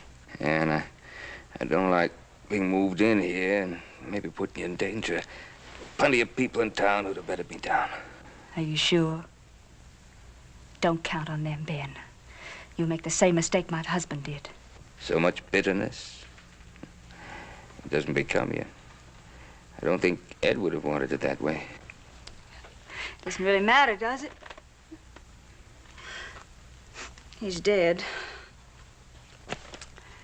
Ben, at the trial, he kept saying to me there was nothing to worry about. He said, people in this town are my friends. Well, it was his friends that let Tom Pryor talk him into a hanging. People in this town know me. They're my friends.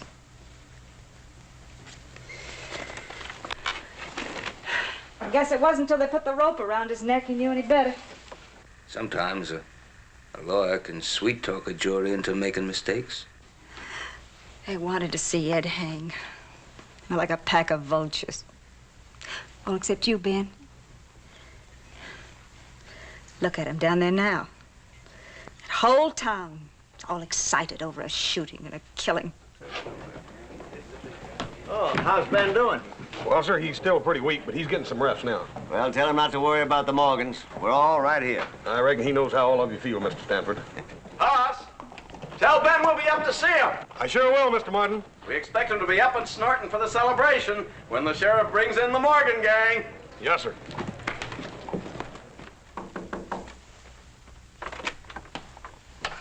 Howdy, Miss Sam. All right, Paul. Paul, they wouldn't even let me pay for that food. That's how everybody's feeling about this thing. Ben, how are you doing? Too much mollycoddling. Well, I'll tell you one thing. The Morgans sure picked the wrong man to shoot this time. Ben, this town hasn't been so worked up since Ed Samuel's trial. Oh, well, what I meant to say was... I'm sorry, ma'am. Oh, you're sorry. Well, that helps a lot. As I was saying, Ben, this town is sure worked up about all this. The Morgans have been terrorizing this neighborhood long enough, Ben. It's time they got what was coming to them. You saved my life, Ben, and I ain't aiming to forget it. Thank you, Ralph. Now, there's not going to be any trouble, mind you. Not with the posse after the Morgans. Well, we'd better not stay too long. Don't forget, Ben, we're keeping the drink warm for you down at the bar. It's good to know you have friends. Ralph, say thank you to everybody for all this. It's no more than you do for us. Just take care of yourself, then.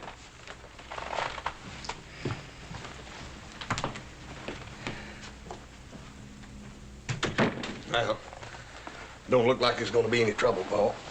No. Hope not. You know the Morgans. Yeah. Well, even if they give the posse the slip and try to come in, the whole town's going to be back us. I'm counting on that. What's the matter, Paul? I'm all right. It's no good being helpless like this. Put a pillow behind my head? Yes, sir. Well, then. Don't you worry none. Old Sam and the posse's probably got them already rounded up. Hope Sam isn't too anxious. And that Carl Morgan, he thinks more like an animal than a man. That's the way you have to fight him. Yeah.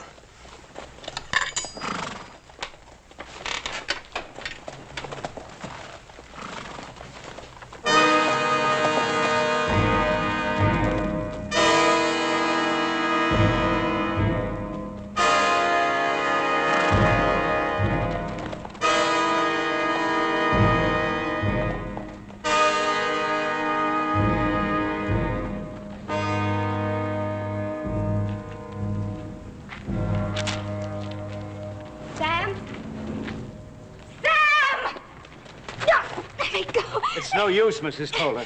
It's no use. What is it? Don't look like the posse got him, Paul.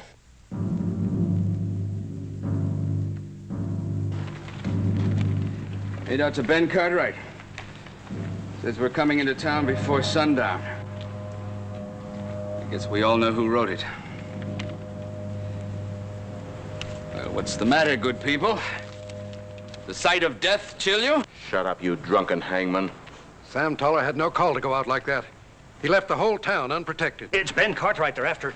Maybe we can sneak him out of town, hide him somewheres. He'll be dead in an hour if you try to move him. If Sam Toller and his posse couldn't take the Morgan gang, what chance have we got? Looks like you boys are going to have to do a little fighting. Sending an innocent man to the gallows wasn't enough for you, was it, Pryor? Talked the town into hanging Ed Samuels, now you're trying to talk us into more trouble. You drunken troublemaker. Cartwright shouldn't have shot that Morgan boy. That's what started all this. What are you laughing about, Mr. Pryor? Look at him. All the big men in town that were going to stand back at Ben Cartwright. Way back! I think it's very funny. 5 dead bodies, Mr. Pryor. That ain't very funny.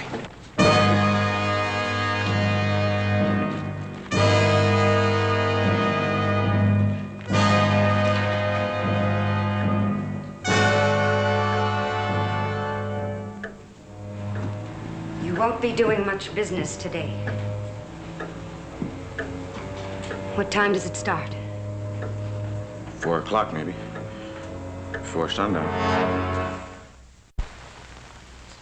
Adam and Little Joe on their way to California and you and me trapped here. Ah. take it easy, son. You know, maybe this whole thing's for the best. What do you mean, Paul? Huh?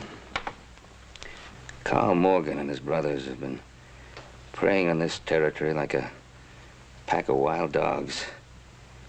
And that's just the way they have to be fought. Paul, maybe I could get some of the town's men and ride out and meet them. And come back slung over your saddle. You know, when I was a boy, I don't think I ever told you boys this, my uncle sent me out hunting a pack of dogs that were stealing my pet sheep. Slogged around for a couple of days, never even got a smell of them. Now, when my uncle sent me out there, he sent me out there to teach me something. And when I got back, he showed me. He took an old goat, and he tethered him outside. And then we got our guns, and we waited till that dog pack came. Carl Morgan is like that old brown dog. Wild, smart. But now there's an old goat tethered in here that he wants bad enough to walk into a trap.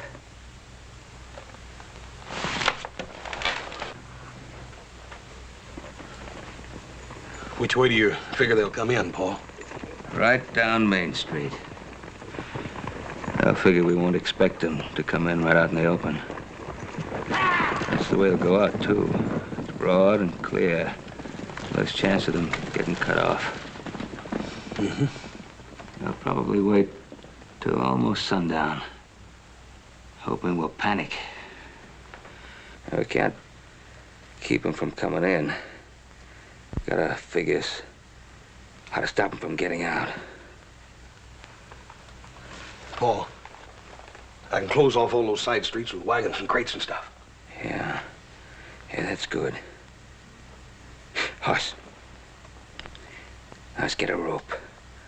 Get a long rope and pull it right across Main Street.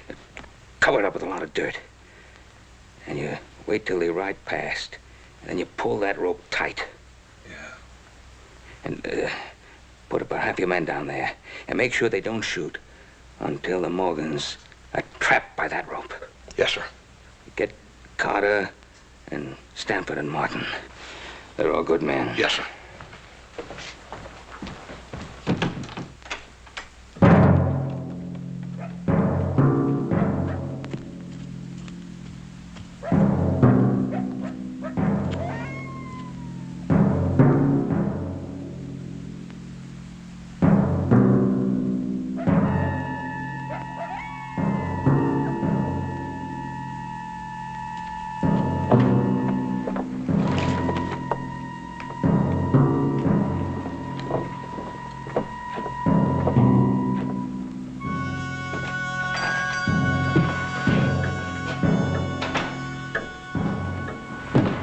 Ma'am, I'd like to talk to Mr. Martin.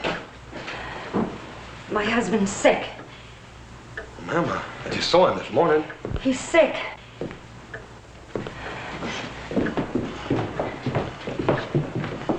You leave him alone. Mr. Martin, I need you. Hoss, I'm the first one in town to want to help, Ben. The first one, but... I'm listening. I got a wife and children to think about. Sometimes a man's got to think about something besides himself, Mr. Martin. Well, you tell that to Sam Toller's wife and kids. Look, Hoss, I can pay your pa back everything that he loaned me on what I still owe him for the store, but I can't go out there, Hoss. I can't. Hoss! I can pay him back everything, see? Thank you, Mr. Martin. It ain't money I'm needing right now. Day, ma'am.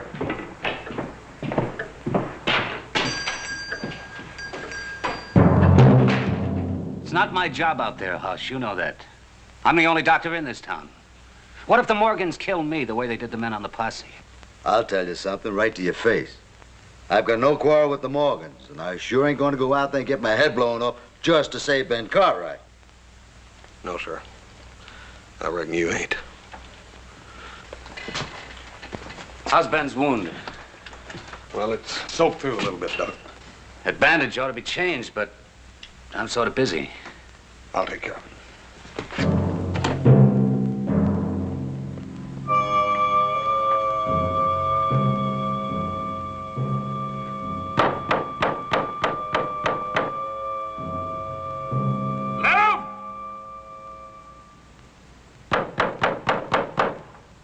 Mr. Davis!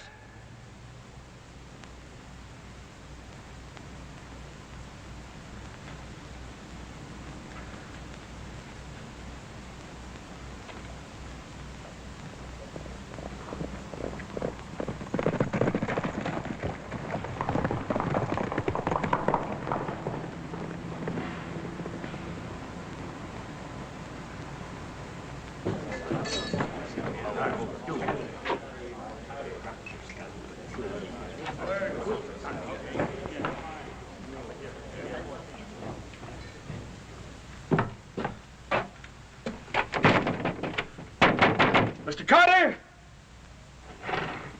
Mr. Carter, I need you real bad.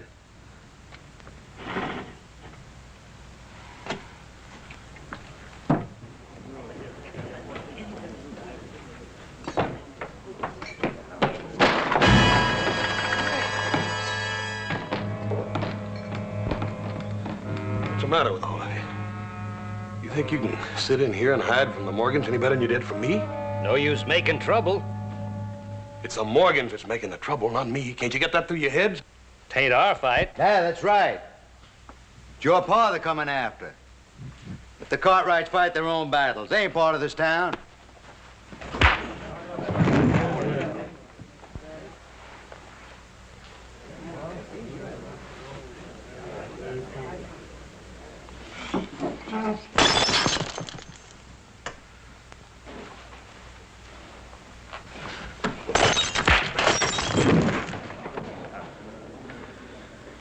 Well, what about it?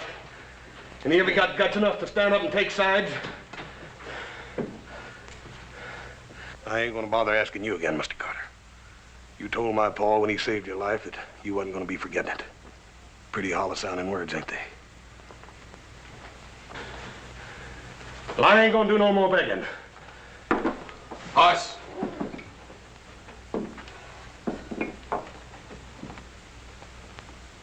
I'd like to go along if it's all right.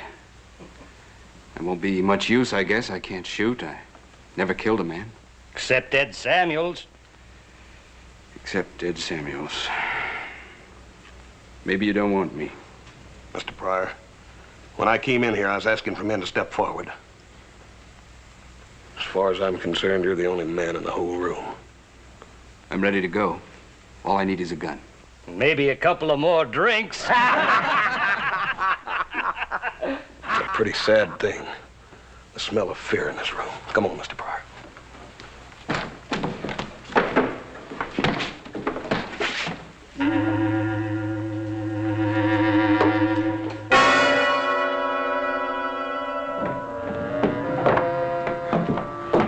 I'll be ready when you are, Hoss. Good. You know, your pa won't save me from a bunch of drunken trail hands. I ain't ever forgot that. Mighty glad you're with us, Mr. Stanford. I didn't know what I was going to tell Pa. Yeah, I guess you already got the others posted around town, huh? That's it, ain't it? Not exactly, no, sir. Well, change your plans? I mean, you got the others to go along with you, haven't you? Same as me?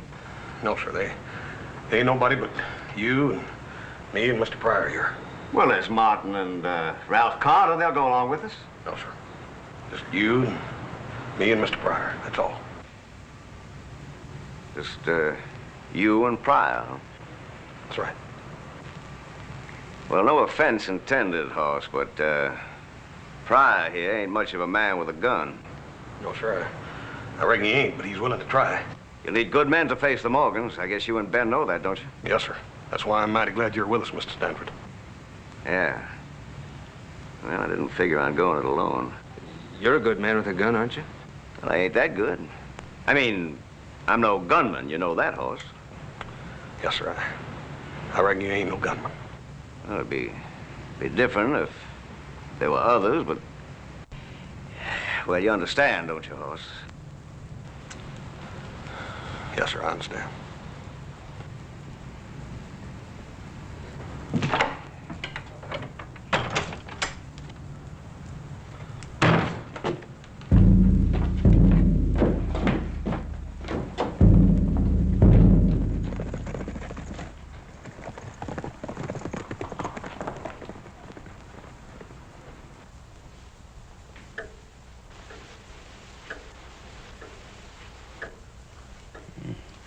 You look real homelike now.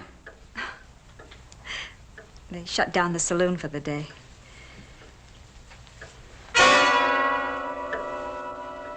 Something wrong? No, everything's fine, Ben.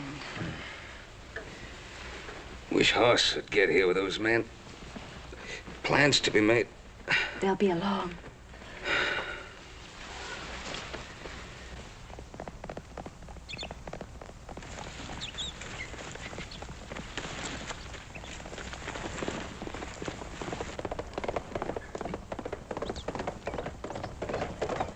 Skinner's never done a right thing in his whole life. You should have sent me or Zach into town. Mm-hmm.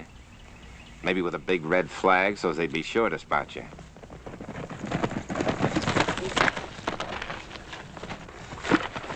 But I'm parched, Carl. What are they doing in there? Nothing. Just nothing at all. Doesn't sound like Ben Cartwright. But if it was a trap, you'd have seen him setting up for it. That's right. There ain't no trap, Carl. Let's ride.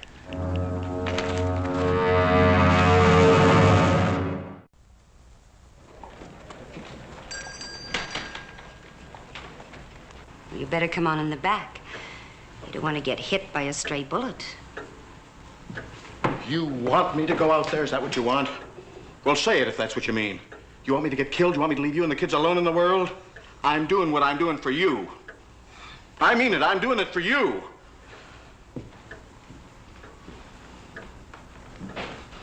It ain't that I'm afraid. I ain't afraid.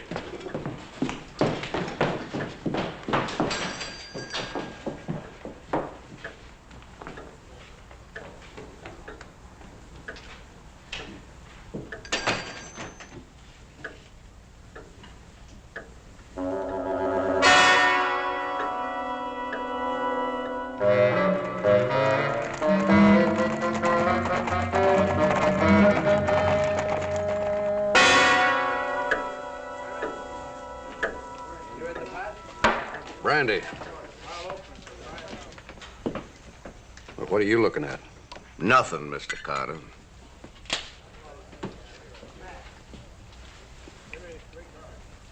Can't you get any decent brandy in this place? Shut up, Carter.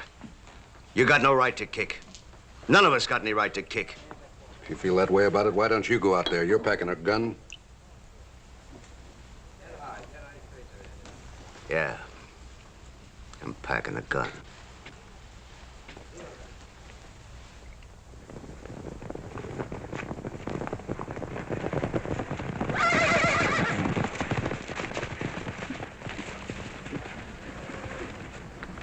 We'll wait here till sundown. I want to see the Cartwrights sweat. I want to see them crawl.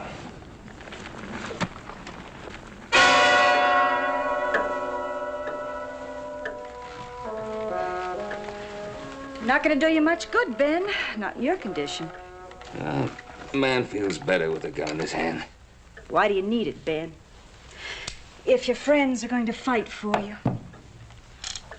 Where are they, Ben? Why aren't they here? Well, these things take time. You'll have to get ready. They've had plenty of time, Ben. I tell you before and I tell you now.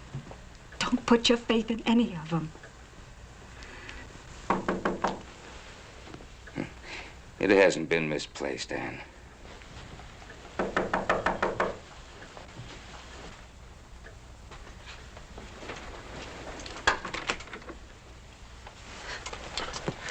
Ma'am, Mr. Pryor here's the only one that'd come along. Your father's waiting to see you.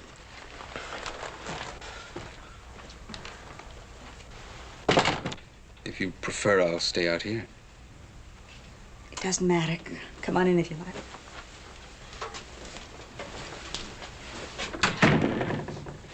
I've wanted to talk to you. To tell you how sorry I am about everything. Oh, everybody's sorry, but that doesn't bring back my husband. No.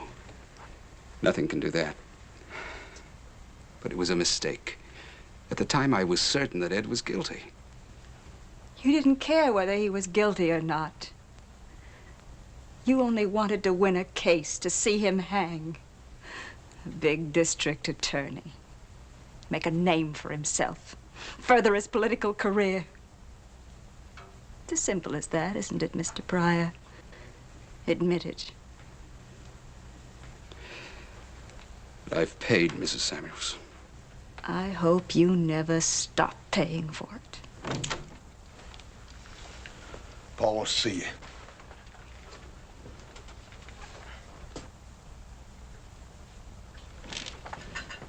I'm surprised to see you here, Pryor. I've already told Paul how everybody drew lots to see who'd be the town spokesman. They picked a strange spokesman. I have some reputation left as a good spokesman, Mr. Cartwright. Are the men ready? All that are willing? How many are there? The town spoke with one voice, sir. All your friends took the same stand. That's right, Paul. Everybody feels the same way about it. Yeah. Well, keep them calm. Don't let them get nervous. Remember, don't let them shoot till the Morgans get past the center of town. I'll tell them, Paul. I'd rather be out there with you. I know, Paul, but don't you worry. Everything's going to be all right.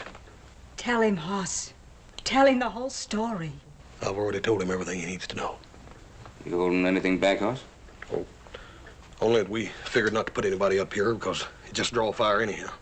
Yeah, that makes sense. Should be pretty soon now. Take care of yourself, Hoss. Yes, sir. Hoss, why didn't you tell him? Well, ma'am, I can't just tell him that all his friends quit on him. You can't face Morgan alone. Not with him. Well, we got to do the best we can. But you'll be killed. Right now, ma'am, that seems most likely.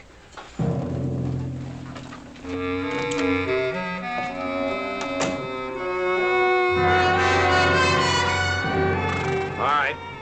Time to move out.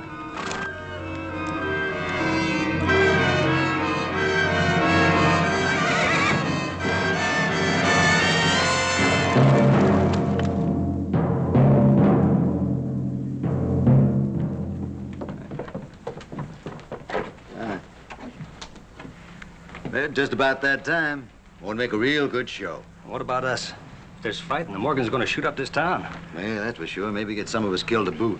I don't want to be around when the lead starts flying. It's so blamed unparticular just who it hits. Hurry, That's good. Hold it. Looks like the show's going to be right here. Well, that means shooting. Let's drift. Yeah. All right, let's go, Mr. Pryor. No, wait. I need a drink. Not now. Hoss, I tell you, I need a drink. Not now, Mr. Pryor. You want me to die out here? Mr. Pryor, you listen to me. I don't care what you do once this thing's over with. You can lay down and die and rot in the street. But you offered to come along on this thing, and you're going to stick till it's over with, Mr. Pryor. Do you understand that? You're going to stick. All right. Let's go.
Now, get on back across the street and stay out of sight. As soon as Morgan's right across the rope, then pull the stove loose. You understand? Yeah. Mr. Pryor, I know you're feeling bad, but you just gotta make it. It ain't gonna be long now. I don't know. I don't think I can make it. You gotta.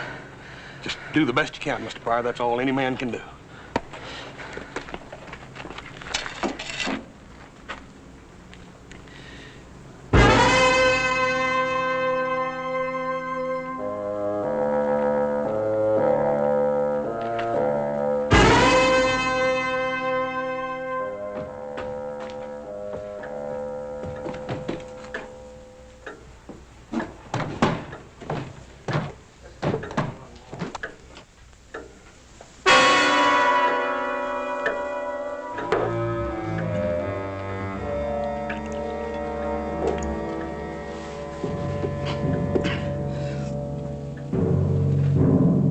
Well, gentlemen, I find myself drinking in worthy company. Yes, gentlemen, I'm a deserter just as you are. Shut up, Pryor. Bartender, give me another drink. Help me to drown my soul as my friends have succeeded in doing. But the surcease they find in this is only fleeting. For tomorrow, and all their tomorrows, they'll awaken to new pangs of conscience. Why don't you shut up? You let me hound an innocent man to death, and you cheered while he died. Well, now, gentlemen, it's you who are the executioners. You're letting good men die when you could save them. You were out there. Why ain't you out there now?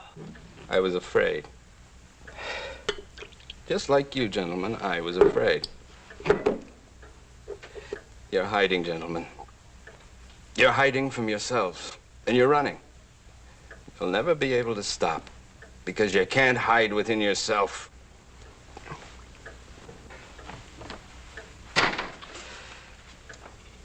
I'm only good for making speeches.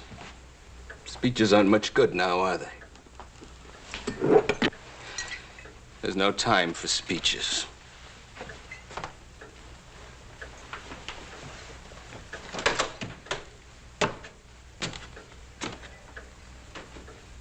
What's he up to?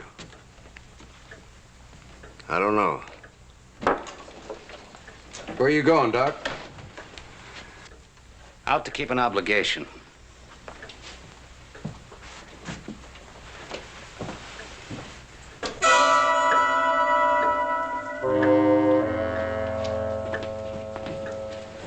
Ann, you sure that everything's ready?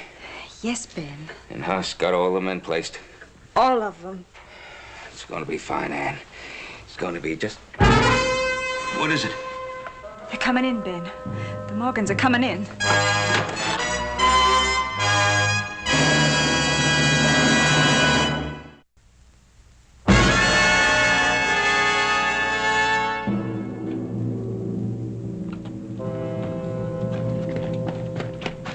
Where's Pryor? He's gone. His nerve didn't last. Ain't you gonna run, too? I got some of my nerve back. I'm no hand with a gun, but maybe there's something else I can do. There is, Doc. Look here.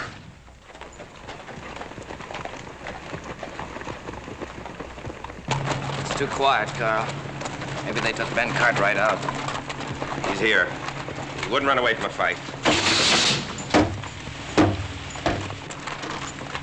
Sure enough thought. Shut up. Sure, Carl. Stay close and tight.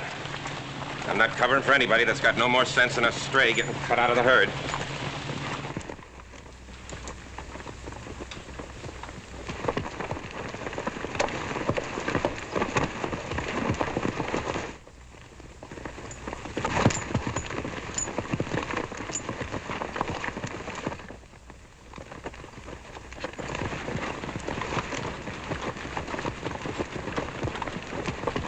And Cartwright! You come on out to face me, you'll be dragged out. Something's gone wrong. They should have been cutting them up by now. Cartwright! Listen to me and listen good. Whoever's hiding that Cartwrights better get him out here and fast. Or I'm not gonna just tree this town, I'm gonna burn it to ashes. Help me. Huss lied to me, didn't he? Yes. There's nobody out there to face him but him. It's no use, Ben. You'll only get yourself killed. All right, you had your time. Now I'm going house to house and I'm gonna kill everything that moves till I get to the Cartwrights.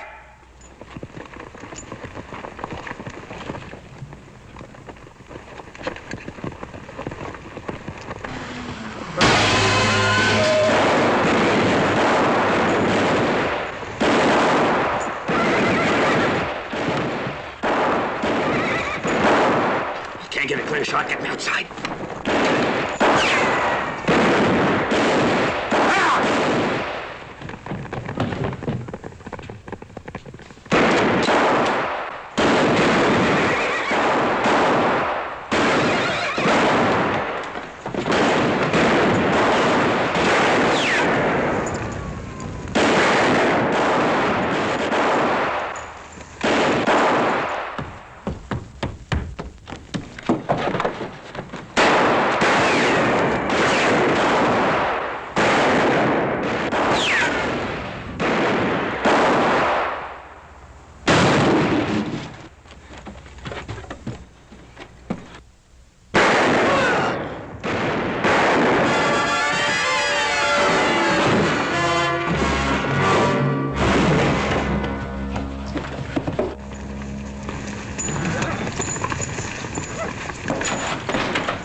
gotta get you upstairs. I'm all right.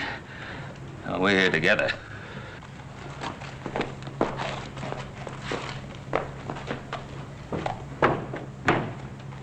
I don't feel much of anything now. Love, hate, nothing. That's only for the living.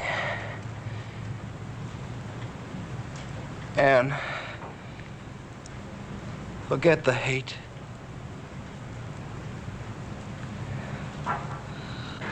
It's too quiet, Paul. They're trying to keep us guessing. You killed him, Cartwright. You killed all my brothers. Now make your play face to face if you got the guts for it. Smart play, Hoss. Paul, I can't let you do it. Hoss. Yes, sir.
Billy. I tried, Billy.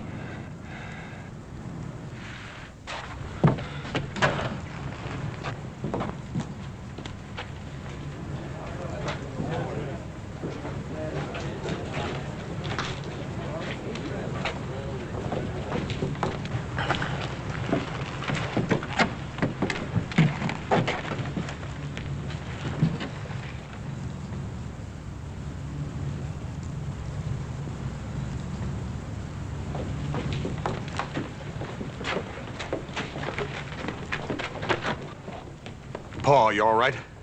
I'm all right. Tired.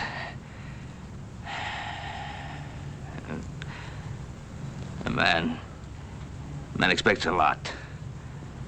Too much. I don't know, Paul. I reckon they done about as much as they could. Tom Pryor and Doc Travis. Yes, you're right. Shouldn't have forgotten about them. There are men who do as much as they can, even more. It makes up for all the rest.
Morning, boys.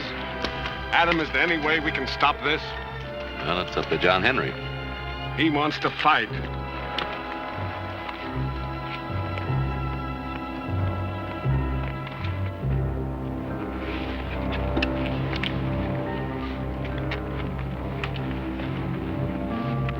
You may fire at the count of 3.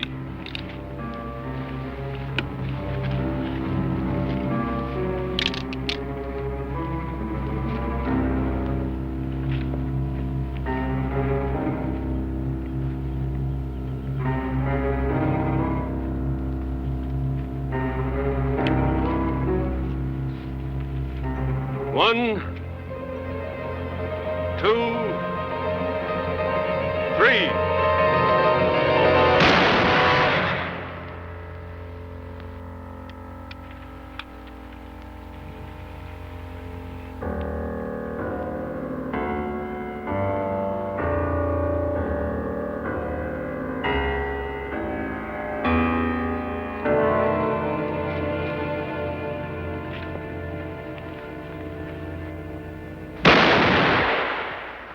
The next time you insult Sue Ellen Terry, I'll kill you.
You were out there, weren't you? I guess you're mad I didn't get myself killed. You tell me one thing. Are you fixing to take up with Adam Cartwright? John, please. No, you tell me. It's none of your business. You've been treating me like a biscuit-eating dog. That's my business, ain't it? Getting treated like that by you? John, please don't make a scene. I'll make a scene.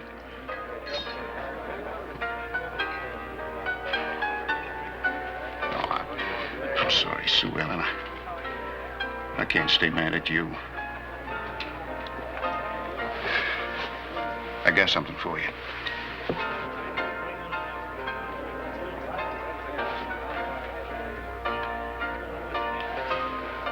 It's beautiful. Yes, beautiful. Sent all the way to New York for it. You gonna take it? I don't think I ought to, John. I've hurt you enough already.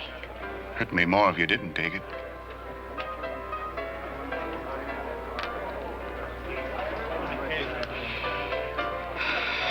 Thank you, John.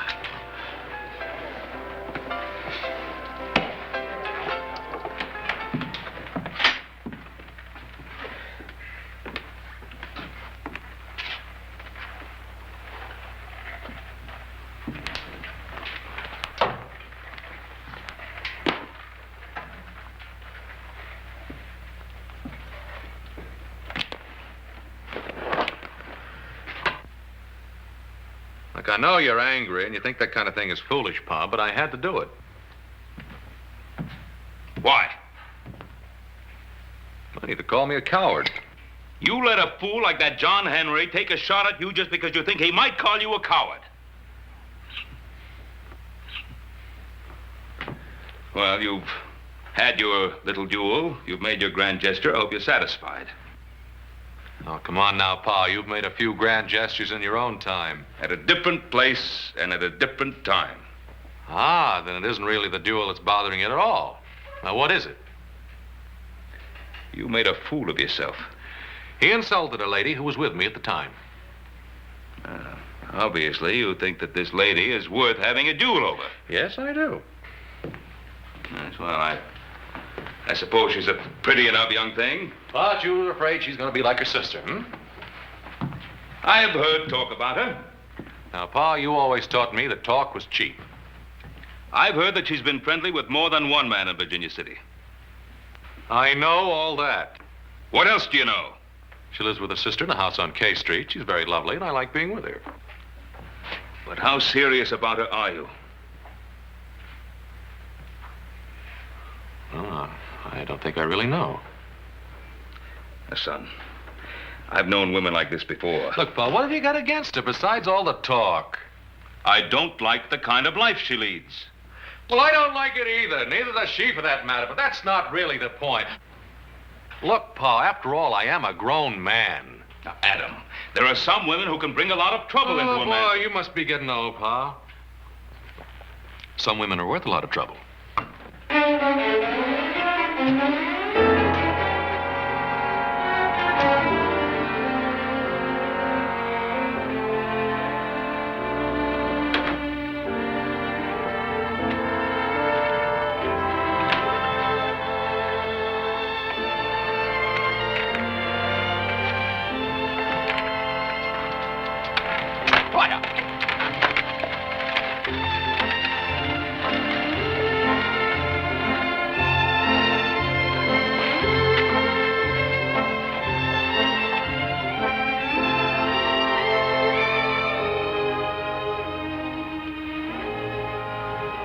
Plenty to eat?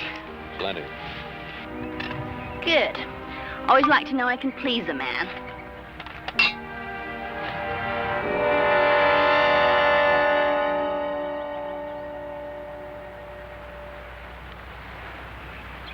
Why did you do that? Because I wanted to. Is that all? I don't know what you've heard, but I'm not as bad as you think I am. I don't think you're bad. I guess you've also heard that I have very expensive tastes. No, I never believed that kind of talk. It's true, you know. I do. Very expensive. Ask anybody. Ask John Henry, just ask anybody. Come here. I'm just trying to be honest with you. I said come here. Don't you want to know what I am?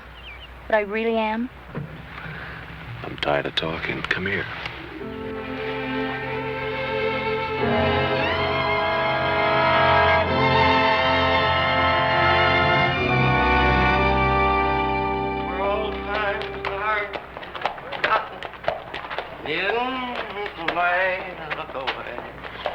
Oh, way down Dixieland.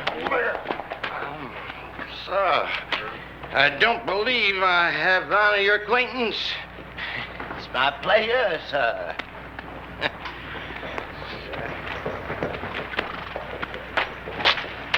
Well, sir, accept my salute, sir. And your lady, too, sir.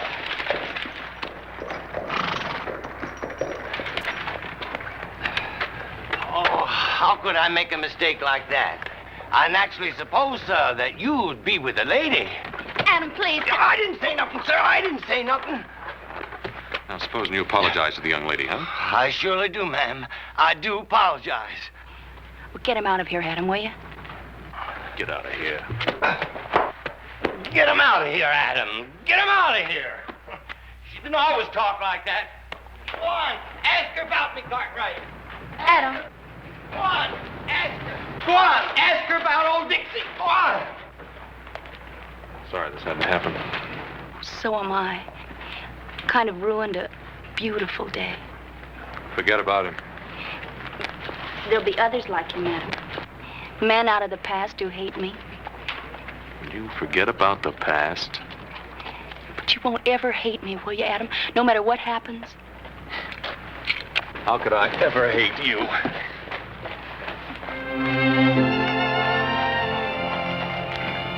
I think I better get you inside. I think your sister's waiting up for you. She always does.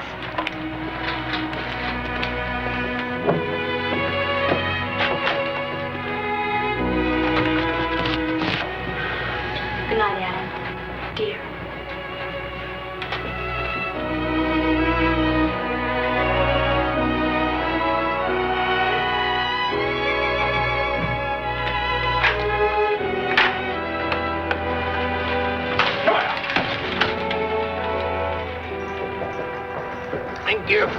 don't you?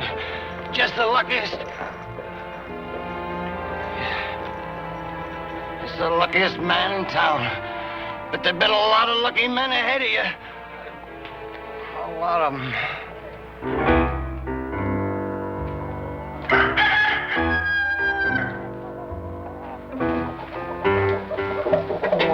What are you doing, Hobsy?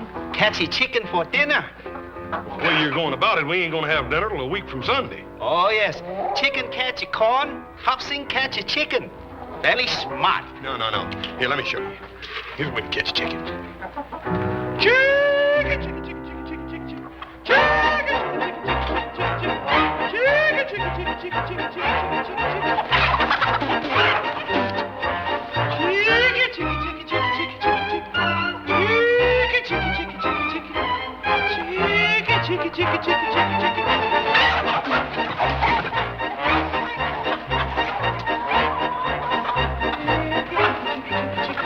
Hey, horse.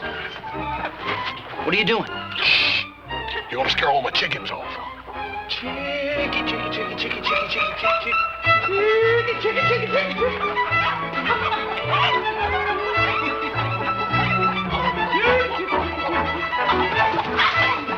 Don't squash him, get him.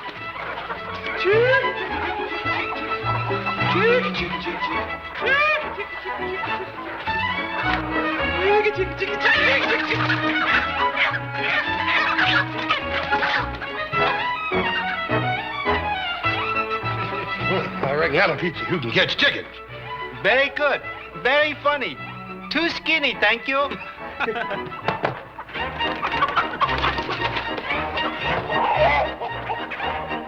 Hey, where do you get them two birds? Oh, while you were crawling around looking for that thing, he was catching chickens. What's all the fuss about anyway? Chicken for dinner, it ain't Sunday. Well, Adam's bringing his gal home. You're kidding. You mean Sue Ellen Terry? Yeah. Boy, I'll bet Pa is hopping mad. Well, if he is, he ain't showing it.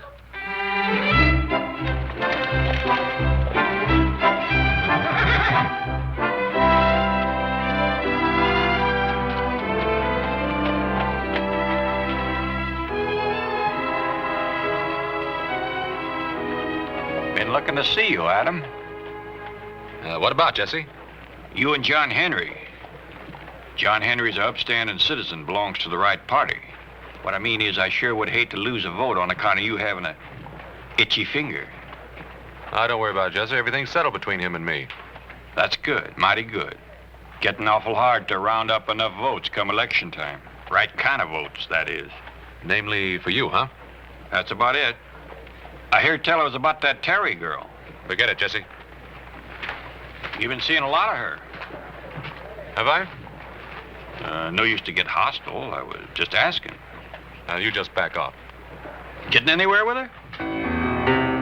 Now, look, Jesse, I told you to back off. There's no call for you to talk to me that way. Your pa and me have been friends a long time. I got an interest in you. Yes, but you haven't got that much interest.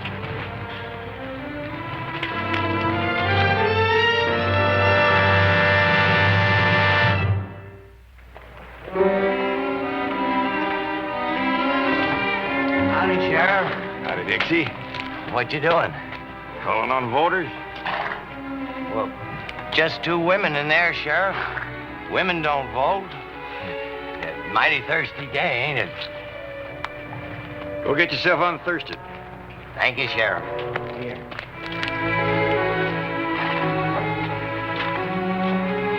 Howdy, Miss Amelia. Your sister at home? She hasn't the time for you now. Oh, shucks now. Not now, Sheriff Saunders.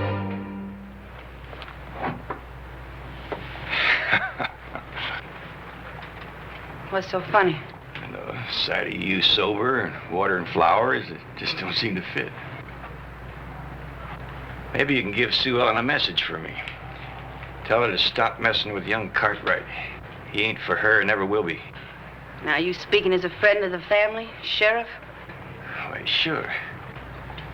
And what if Sue Ellen chooses not to mind what you gotta say?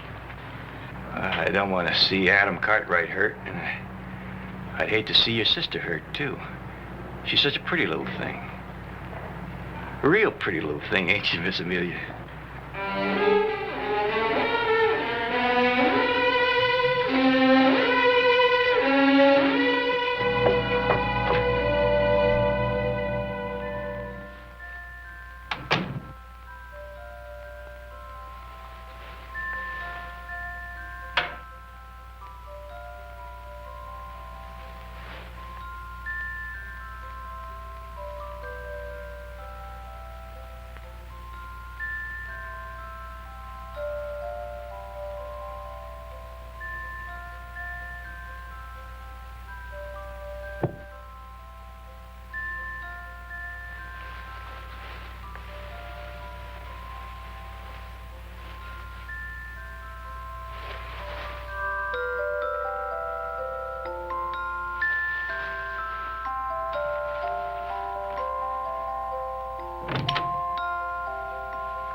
you talking to? Jesse Sanders. What do you want? He doesn't like you to see young Cartwright. Oh, he doesn't. Well, speaking as a friend of the family, of course. Oh, of course. Here, lace me up, will you? Oh, Amelia, have you been drinking again? Honey, just a little touch of something from a Quincy. I'd look out for that Jesse Sanders. He's an important man. Not that important. Any man is important. Oh, not so tight, I can't breathe. Breathing isn't important.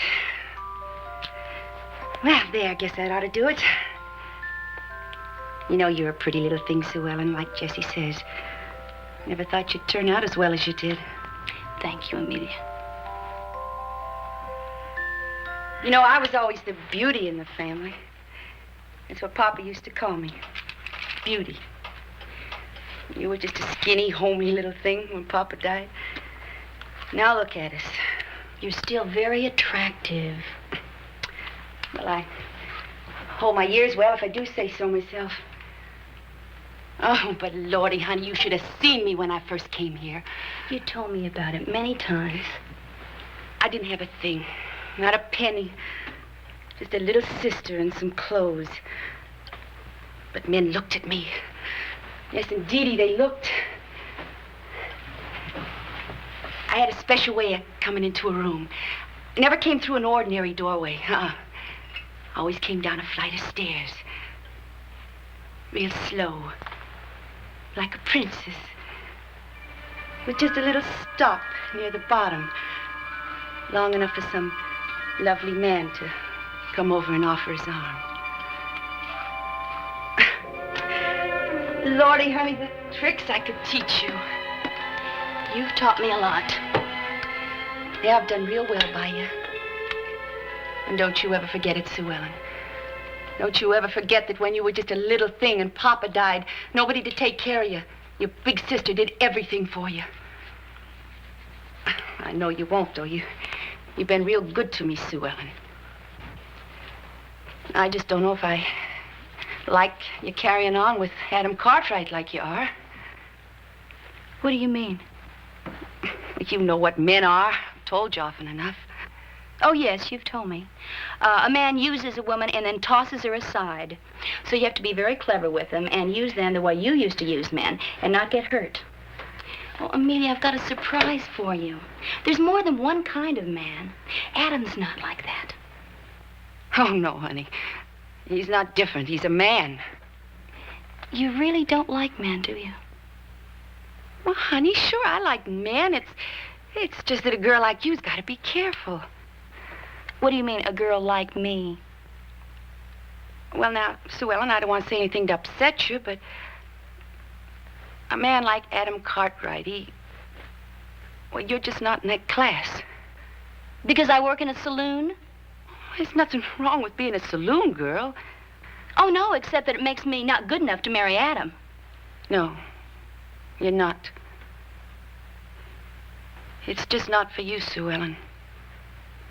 Any more than it was for me. What have you done to me? Is that all I have to hope for? I've done everything for you. Oh, you taught me to be a saloon girl, how to tantalize men and cheat them into giving me things. Things are important. Not that important. I won't be like that. I'm not going to be like you, Amelia. Don't you dare talk to me like that. Not after all the things I've done for you. I've paid it all back. I've kept you, Amelia. I've used all the little tricks that you taught me to take care of you. You don't know what you're saying. I know exactly what I'm saying. You talk about men using me. You're the one that used me, Amelia. But that's all over now. Because you're just going to have to take care of yourself. Because I'm going to marry Adam if you'll have me.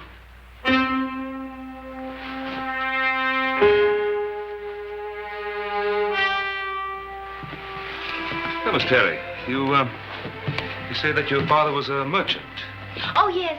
He had one of the biggest houses in St. Louis. Yeah. I used to visit St. Louis rather frequently. Perhaps I met your father. Oh, I don't think so, really. We spent most of our time abroad. He was always getting Amelia, that's my sister, and I out of school and taking us off to Paris and London and just everywhere. Some wine, Miss Terry? But thank you. I love good wine. Adam? Oh, thanks, Pa. Oh, my, it's so delicious. Papa always said that you could tell a gentleman by the wine cellar he kept and by the way he trained his servants. Yeah. I suppose, Miss Terry, that you had many servants. Oh, yes, we had lots and lots of servants. We were very rich. We moved in very exclusive circles. Papa was one of the richest merchants in St. Louis. Oh, we had a large house. Oh, I'm terribly sorry. It's all right. I'll get something to wipe it off. Don't worry about it. Don't worry. It's all right. Hop Sing will take care of that.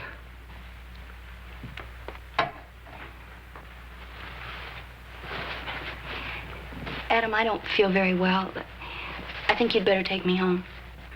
I'm sorry, Miss Terry. I'll get your wrap.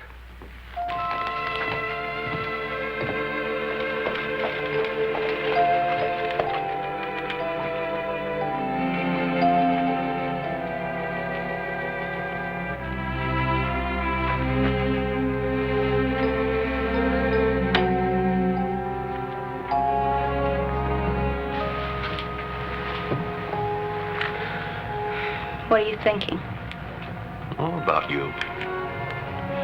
I'm sorry about tonight, Adam. I tried to impress your father and your brothers, and I just made a big fool of myself. Doesn't matter. Oh, it does matter. It matters so much. My father wasn't a big merchant in St. Louis. It doesn't make any difference what your father was or what he did. He ran a small notion store. And we weren't rich, and we didn't have a big house, and we didn't have a lot of servants. Are you very disappointed? A question like that doesn't even deserve an answer. And you will come back. You're just trying to keep me away.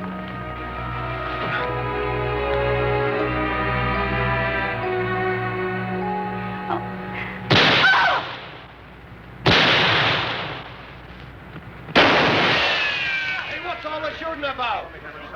What's happened? You better get the doctor. Looks like something.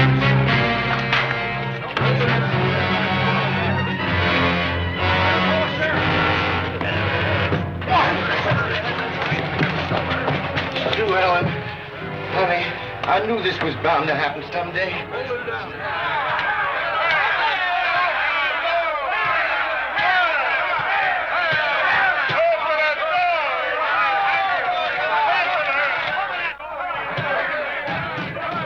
Been fired, Jesse. Took a couple of shots at the killer. You and her have a fight? No. This fella that you took the shots at, did you see him? Well, I saw him, but it was too dark to recognize him. And you was the only one who saw anybody? There wasn't anybody else around. Dixie was. He says you killed the girl. And you believe him? Maybe.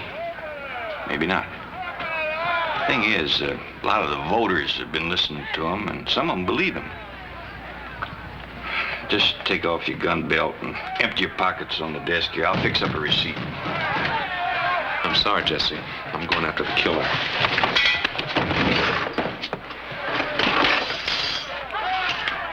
Hated to have to do that. You boys go ahead and lock him up. We'll hold him for murder.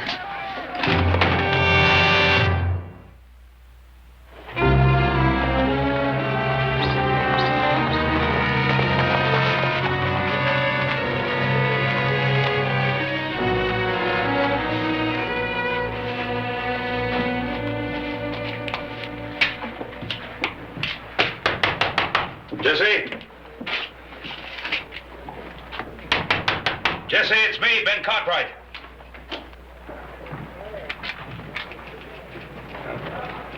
Put it away, Jesse. You won't need it.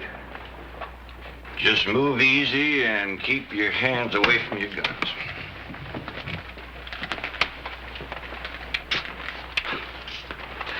You think I'd come here to bust Adam out? Oh, I wasn't worried about you, Ben, but afraid some of them voters might get ideas. There's been some talk. Or Lynch talk? Well, there's been some mention of ropes. Jesse, I want my boy out of here. Well, I reckon that's kind of natural for a pa to want his boy out of jail. Everything considered, give me 2. I'd like you to release Adam in my custody. Ben, you know I can't do that. Just long enough for the town to cool down. Them voters would skin me alive. Jesse, we've always been pretty good friends. I hope we always will be, Ben. But you won't release Adam. I just can't do it. Let's take Adam out of here, Pa. You calm down, young'un. How about it, Pa? No trouble, little Joe. Not now. Glad you cooled him off, Ben. Hate for the voters and taxpayers' property to get all shot up the way they would have been if he'd have hauled iron on me. I reckon you'll want to see the boy. The boys wait here.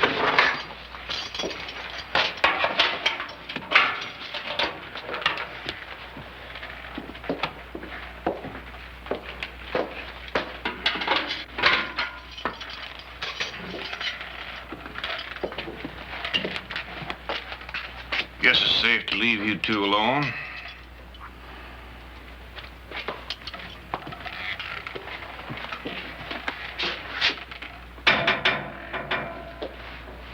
Sorry about Sue Ellen. Just don't understand it, Pa. Why would anybody want to kill her? All the men she knew never meant anything to her. Not a thing. I'm sure they didn't, son. I think the thing she wanted most was to belong somewhere. She never loved me. I knew that. I think she just liked the idea of being married to a Cartwright. You know, it's funny, Pa. I don't think she even knew what love meant. I guess I was kind of trying to show her and sort of trying to make things up to her on account of her sister and all that, you know.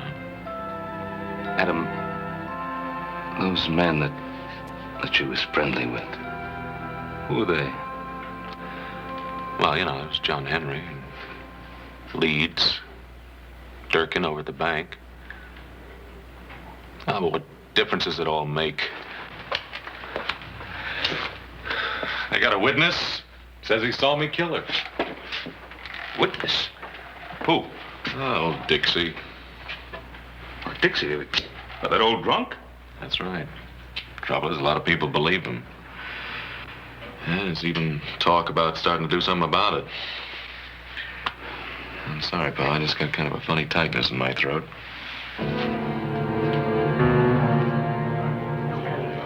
Well, they was coming up the street in a buggy. I was standing there, just as near as I am to you fellas. Didn't they see you? Well, shucks, no. They didn't have eyes for nobody but each other. Besides, I was in the shadows. And then he hands her down the rig like this. Oh, he's mighty slick about it. Yes, sir. He said something. I didn't hear that part. And she says, no, Adam, no. Just like that. And then he says... Well, go on, Dixie. What did he say? He says, if I don't get you, nobody gets you. And then he takes out his gun. She drew herself up, and she looked him straight in the eye. And she says, take my life if you must, Adam, but spare my honor. Why didn't you stop him? Well, because it all happened too fast.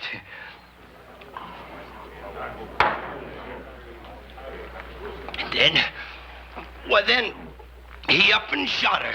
Shot that pretty young thing in cold blood. Bang, bang. What else?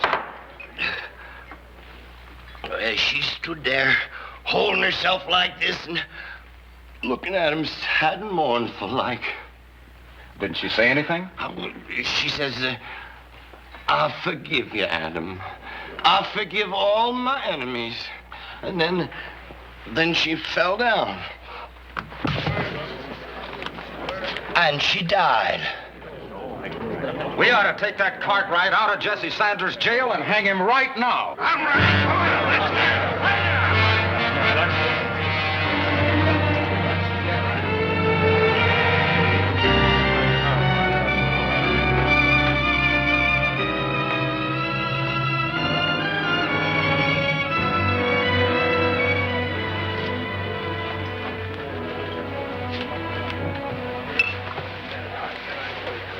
Hello, John.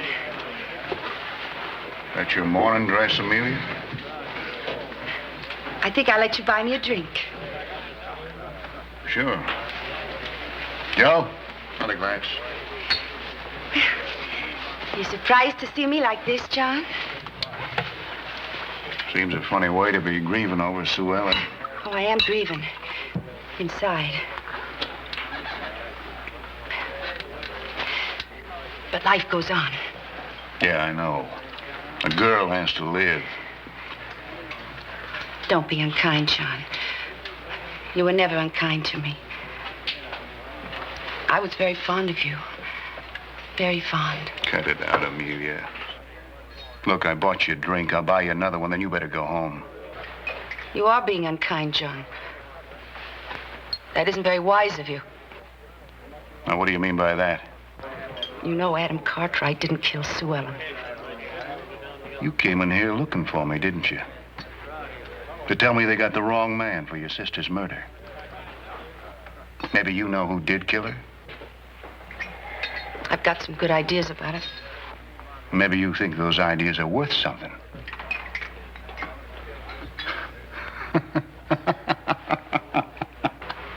I wouldn't laugh, John Henry. You ain't the beatenest woman I ever did see. Your own sister hardly cold, and you out dressed in her own clothes trying to squeeze a little blackmail. Well, it won't work, Amelia. I'll tell Jesse Sanders you hated her. You did, John. Hated her enough to kill her. There was some closer to her than me that hated her more. How ridiculous. You hated her because she was young. And you're getting older. Oh, that's right, Amelia. You still look good in soft lights, but you ain't as young as you used to be.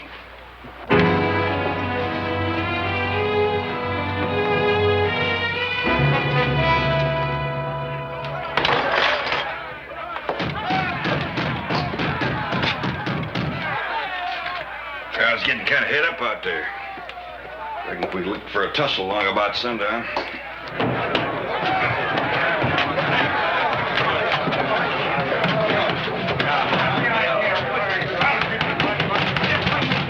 Open up, Jesse. It's Ben Cartwright.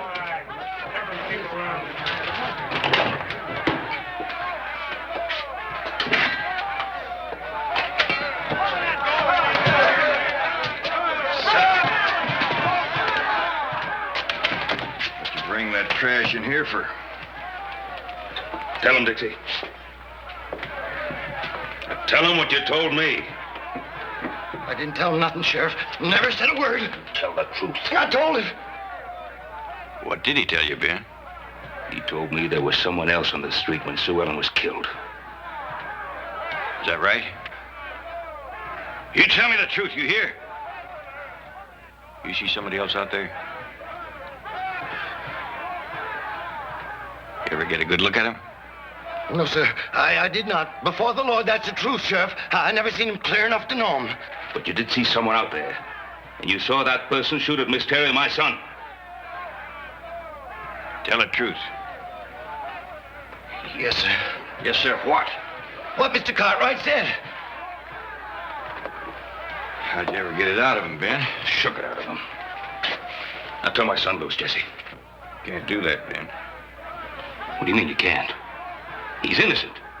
You're holding him because of what this drunken liar told you. You just heard him admit that he lied. Now, what more do you want? I'd like to see you get your boy back safe and sound. Listen.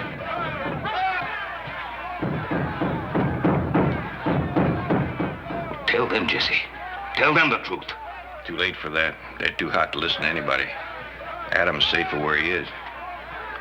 Might help, though, if you and your boys step outside and kind of show them voters what kind of trouble they're asking for.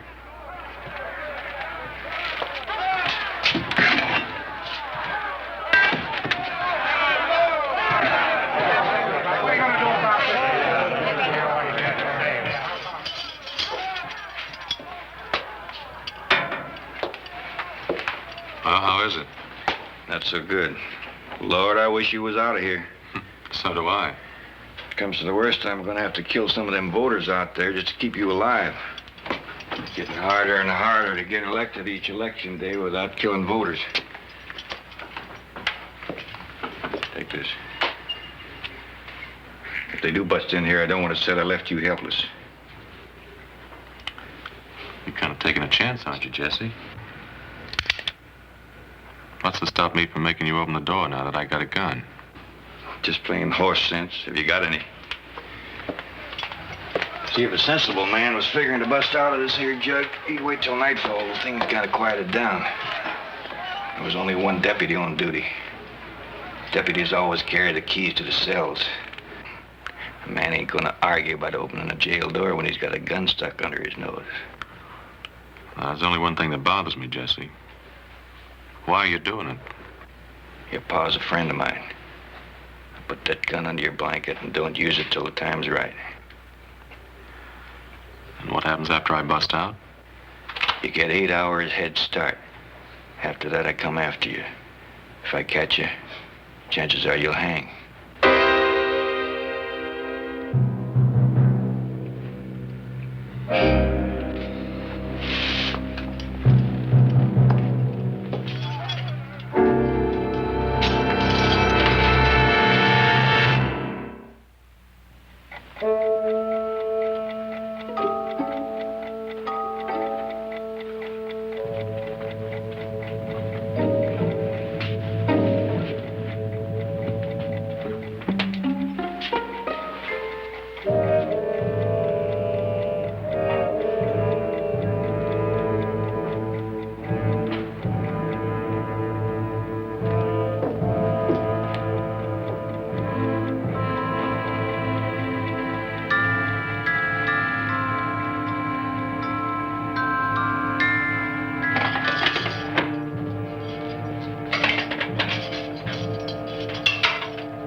Don't reach for it. Just turn around nice and easy. Unlock the door.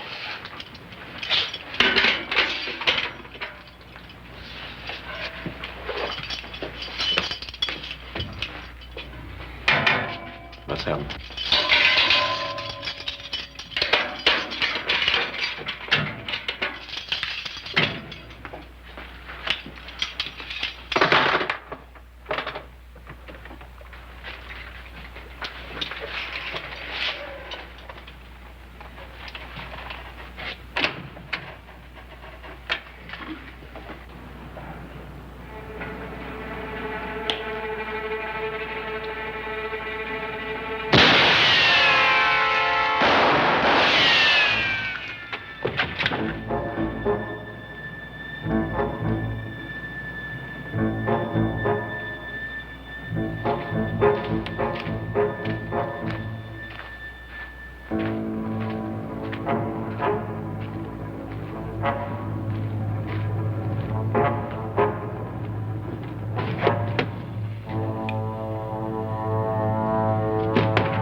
Try it. I just busted jail and I'd soon kill you as look at you, understand? What do you want? One straight answer. Did you kill her? Who you been talking to? Amelia Terry? Why her? Because she's got the same kind of crazy idea. Thought it was good enough to work a little blackmail. Well, I'm telling you what I told her.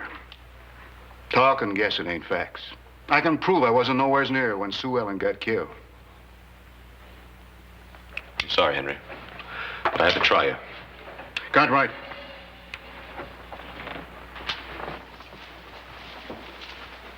I don't like you, but I guess I owe you something for not killing me when you had the chance. If I was you, I'd talk to Amelia. I intend to. Because she didn't like Sue Ellen. Oh, I know she put on like she did. But the truth was she always hated her. Maybe enough to kill her.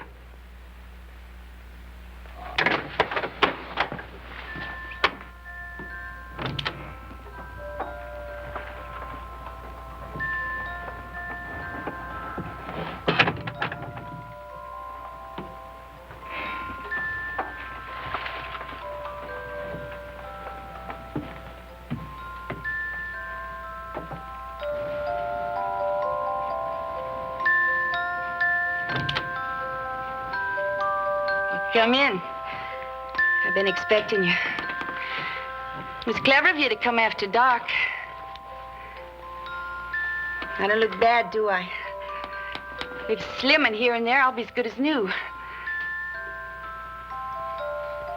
For a talky man, you're awful quiet. You never did like to part with your money, did you? Real tightwad. Oh, don't worry about it. I won't ask for any more. Not unless I really need it. Wasn't it lucky for me I thought about you? You know, I always knew you liked Sue Ellen, but not enough to kill her. You have to pay for a thing like that, my friend. And pay, and pay. No. No.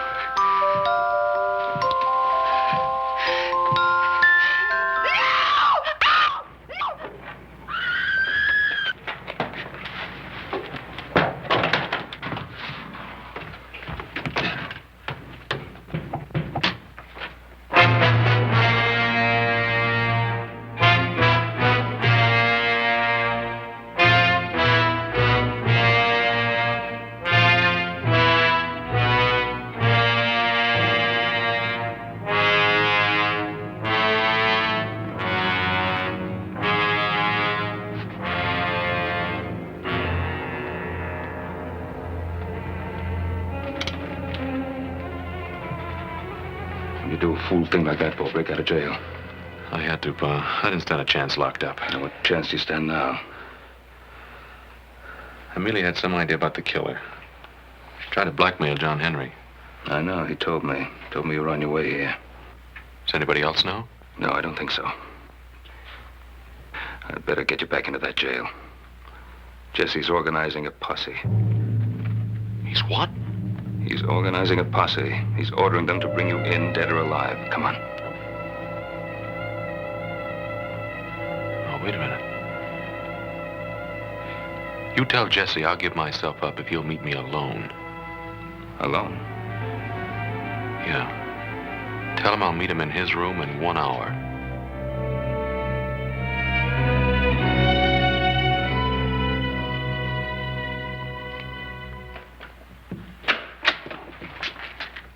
Ben, why don't you go back to your hotel and get your rest? You're doing no good hanging around here.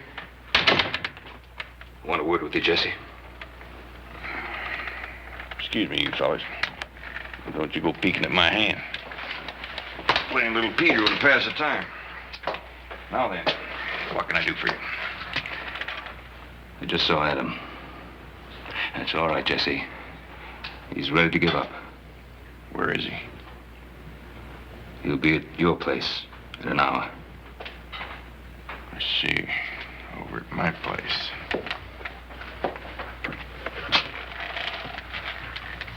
Hey, Jesse, we've been friends a long time. Remember that, will you?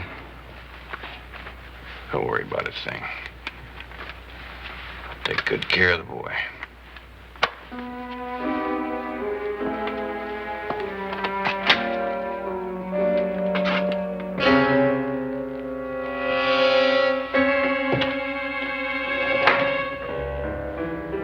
Said I'd find you here. Guess you're fixing to give yourself up. How long would I live if I did give myself up, Jesse? Not long. Shot while trying to escape? Something like that. You know, it'd been neater if I'd been killed when I busted out of your jail. That's where you made a mistake, Jesse. Your first one. You busted in jail convinced the voters you was a killer, all right. What was my second mistake? Getting up a posse after you promised me 8 clear hours. And it began to look as though you wanted me dead awfully bad.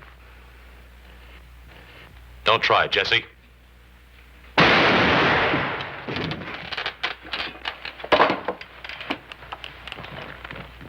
Is it bad? It's bad. Tell me, Jesse, why'd you kill Sue Ellen? I never figured to kill Sue Ellen. Pretty little thing. I used to watch her. Used to see she got home nights. Used to wait outside her house till the light went on in her room.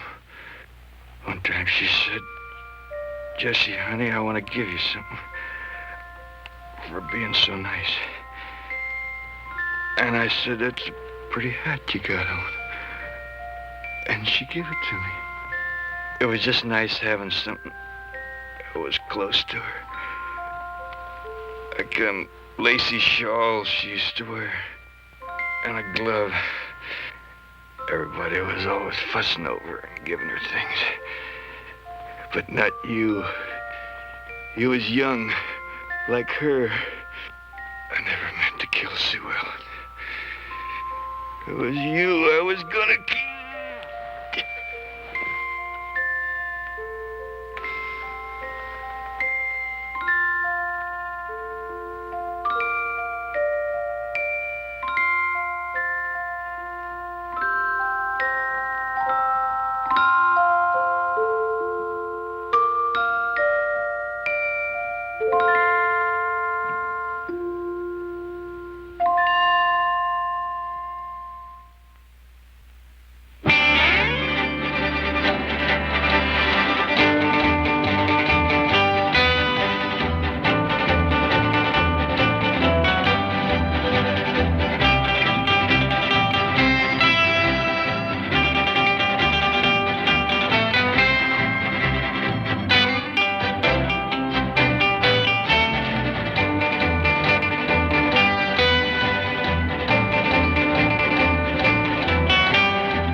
Dang old ram tracks are everywhere.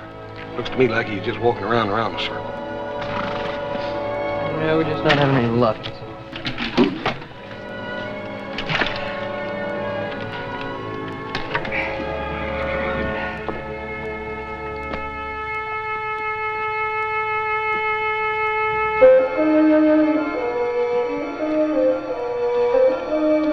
Ain't no wet boots.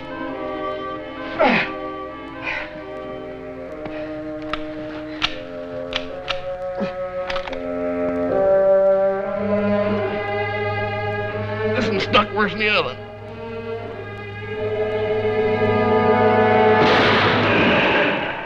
Doggone you! Well, now you're gonna get it. What are you talking about, Little Joe? You know what I'm talking about. Little Joe, what's the matter with you? You let me go so I can bust you one. Well, I find out what's ailing you. You spoiled a perfect shot I had at him. At who? That old bighorn we've been tracking. Little Joe, you sure this high altitude ain't got you a little lightheaded? I just saw him. Where? Up there we just come from.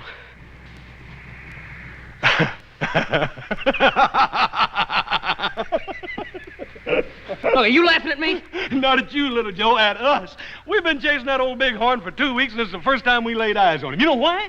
Because all that time he's been tracking us. Come on, we gotta get back and get out of here. Can't we stay up just one more day? Well, you can if you want to, Little Joe. I'll come up next spring and dig your froze carcass out of this snow. All right, we'll start packing out tomorrow. Yeah, well, you get real busy now and round up some grub for your big brother before I fade plumb away. Okay, beans and bacon coming up.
all right, little Joe?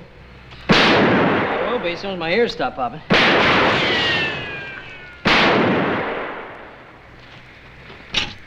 Check that thieving Indian over there. Well, there's last of our supplies and what little ammunition we had left.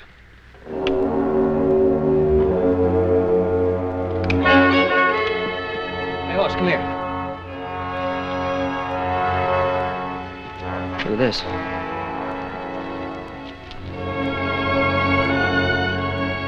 Shoshone, isn't she? Yeah, that's a Shoshone headband she's got on. Yeah, she's cold. I'll make her some coffee. She didn't get hit by one of them stray bullets, did she? No, she ain't been hit. Yeah, well, this coffee will fix her up. Never mind. What do you mean, never mind? What's wrong with her? Little Joe, this squaw's gonna have a baby. And soon.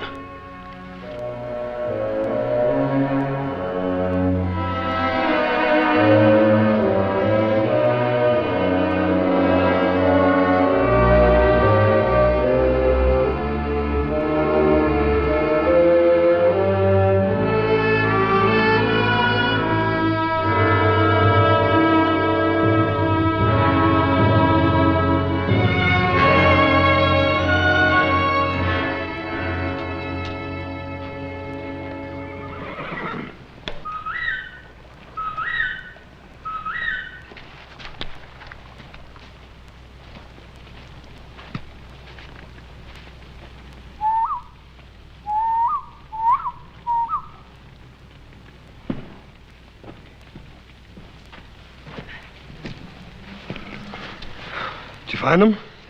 No, not a sign. I went clear to the top of that peak. I could see for miles. There's nothing. I just don't understand it, little Joe. Young girl in her condition would try to stick close to her tribe. Unless, of course, she gets lost and they just run off and leave her or something. No, she's not lost, Hoss. How could you tell? By the deer trail she took. Every time they branched off, she took the one either south or east. She knew where she was going. Southeast? Well, that'd take her right into Paiute country, wouldn't it? Hey, maybe her tribe was looking for a few scalps. No, wasn't no raiding party. Shoshone's too smart for that. They wouldn't want to get caught this side of the mountains with big snow just on its way. Hey, where was she heading then? What else is southeast of here? Only thing I can think of is Virginia City. Virginia City?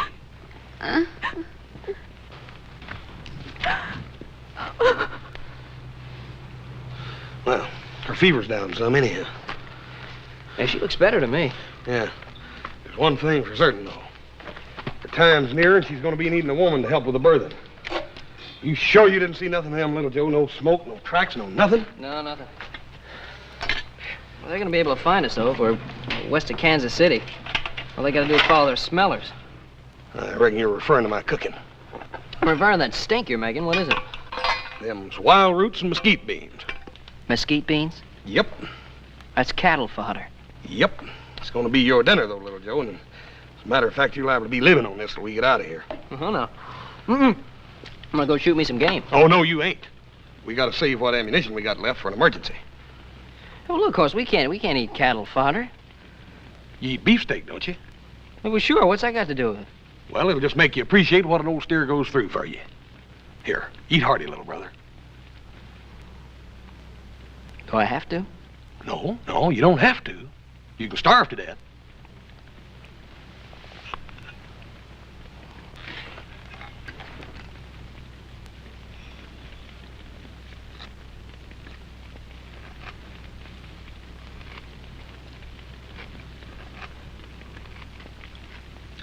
You know, it's kind of sweet, you know? Sure.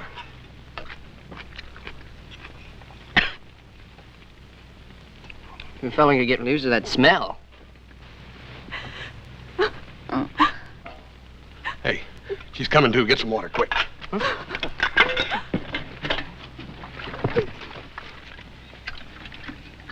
spilling it. All right, just hold the cup still.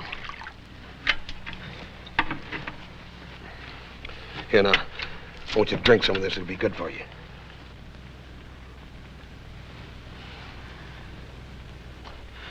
Ma'am, there ain't nobody gonna hurt you. Go on, now. You drink some of this.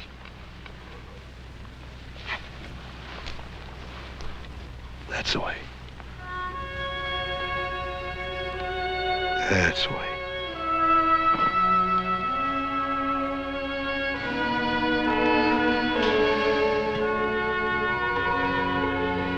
Her pulse is stronger. Think she understood you? Well, if she didn't, little brother, we're in a peck of trouble.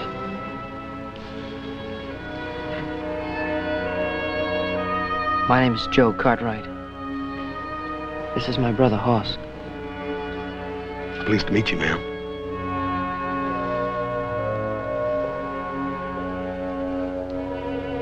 We're from Virginia City. That's where you were heading, wasn't it? Where's your tribe? Ma'am, you better tell us. You're going to be needing some help, and quick. Ain't no use. She don't understand nothing. Yeah, I won't. Here, help me get her straightened up here so she can eat. Yeah. Come on. Get that under here. Yeah. Now then. Here. This is good Indian food. Good. Eat. I can't say as I blame her. You keep your smart talk to yourself, little brother. In case you know it or not, we got a peck of grief on our hands here. This is good food. It's Indian food. It'll make you strong again. Now, I ain't gonna take no nonsense. You come on here and eat for your baby.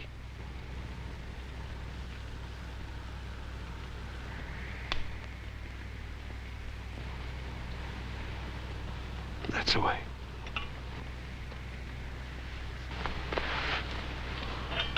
Take it sort of easy at first. Kind of let your insides get used to the idea. That's the way.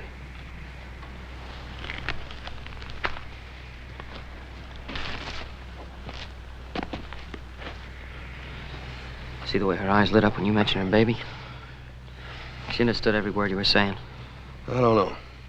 Any female carrying a young just naturally knows what's expected. You know, she must know her time is near. She knows.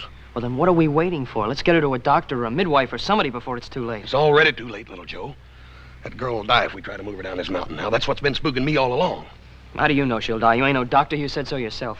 Well, I know that much about females. Yeah, horses or cows, maybe. You don't know nothing about women, females. I know less than nothing. But we're gonna have to learn, little brother.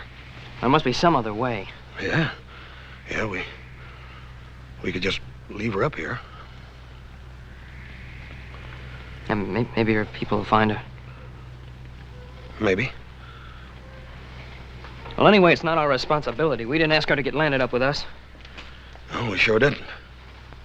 Probably bungled the job anyway. Yeah. Hoss? Huh? You ever seen a baby birthed? You know I ain't. How soon do you think it'll be? I don't know.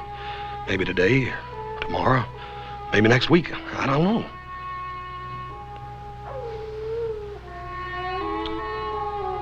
We just better pray the snow holds off. Yeah.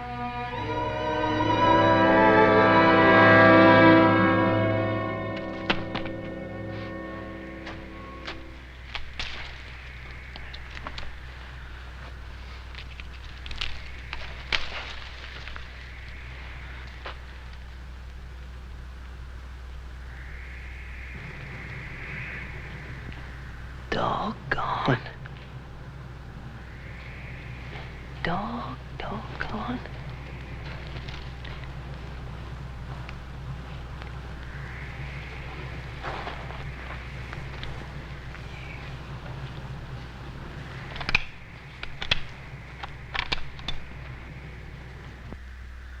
Oh, no, you ain't. We gotta save what ammunition we got left for an emergency.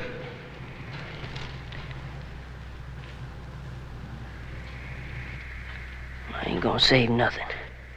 Little Joe! Oh, doggone! Thought I told you to save that ammunition. Will you tell that stupid nanny goat to stop grinning at me? Little brother, You sure you ain't just a little bit sun-touched? You ought not to come out of camp without your hat on, little Joe. I ain't sun-touched. I'm hungry. I spent a whole day picking these stinking mesquite beans. Look what I got to show for it. Well, you ought to have picked a bushel basket by now. Dadgummit, if I got to do everything. You forget it. These bushes have been stripped clean. There was a whole herd of mule deer come through here last night. There's tracks everywhere. Bastard. As if we ain't got enough grief. Well, come on back into camp. I need you to help me with that gal. She ain't No, it ain't what you think. No such luck. Come on. Yeah, doggone you.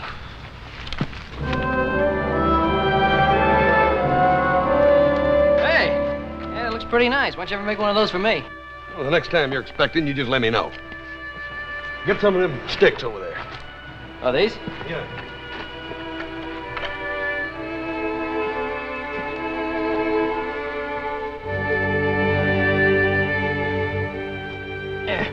What are the stakes for? These are for to tug on as soon as their labor starts. Here, drive one in over there at arm's length.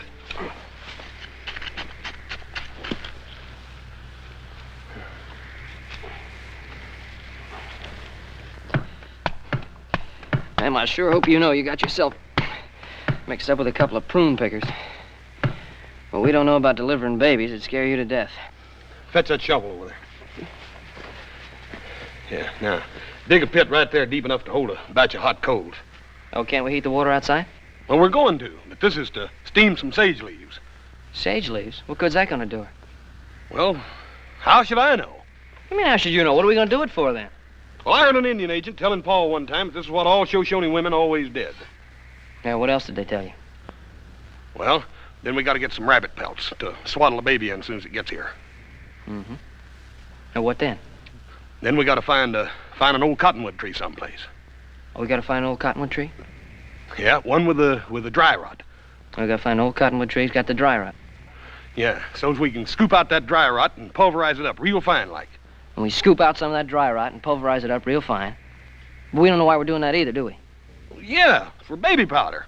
Youngin's gotta have baby powder, ain't he? Oh, no. You can't even have a baby without baby powder. Where you going? I know there's an old cottonwood tree down by the lake. I'm gonna get us some baby powder makings.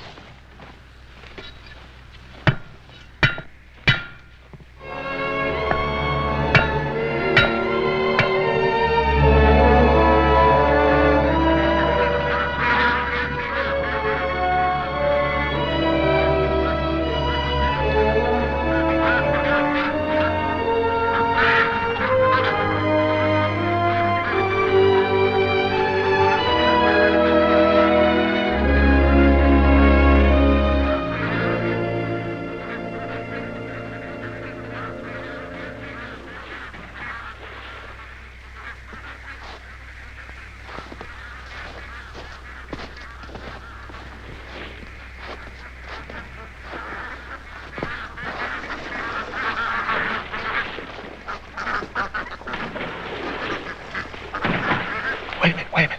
I want to get me one of them. Save your ammunition. You willing to get wet for your supper? I'd just as soon die in pneumonia starvation. All right, you go rustle us up some branches and make it snappy. Be quiet about it. There ain't nothing as skittery as a wild duck. Okay.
She sure didn't get much down.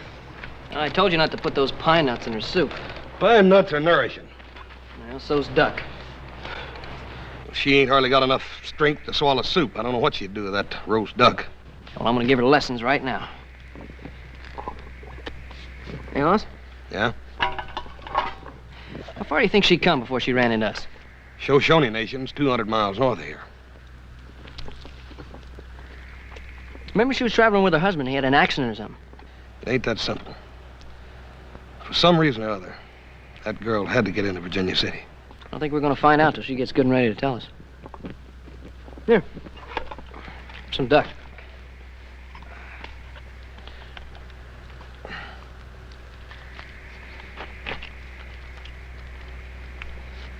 Tomorrow we'll set some rabbit snares.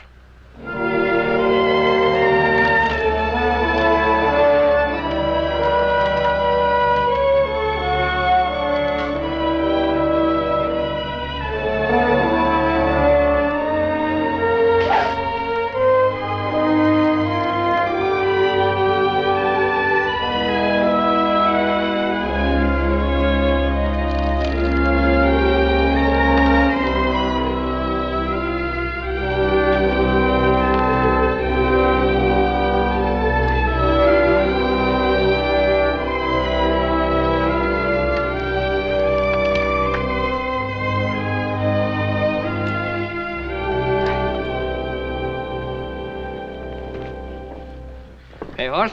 Yep. That lake was frozen over this morning. I saw a herd of deer going down through the pass. It's kind of surprising that she don't take the hint, ain't it? Why should she? She's got it made. She's got a nice room, plenty of food. 2 dumb clucks to wait on her hand and foot. Now she's in no hurry.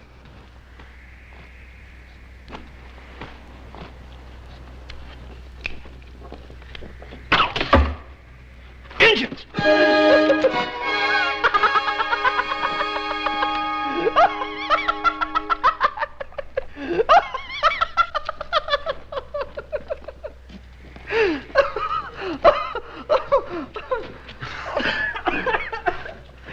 Little Joe, you could have dang near killed me with that stinking thing.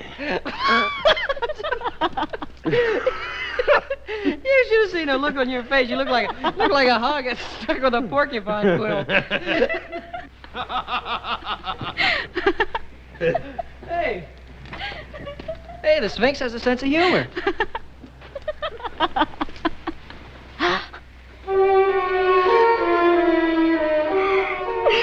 Well, Joe, don't just stand there, Dawkins. Get that sage. Get the sage. Where's the sage? What sage? The sage I told you to get for the steaming. You told me you were going to get the sage. Me? And I got to get everything? Well, I'm tired of you yelling at me. You want sage? Just tell me. I'll get it. Oh, no, you get that boiling water and follow me in there with it. You hear? Get it. Oh, we should make up your mind. Sage in here, boiling water. I don't know nothing about having babies. Here's the water, Hoss. Put it right there. You scared? Yeah, but I don't reckon half as much as she is. Put down those windbreakers.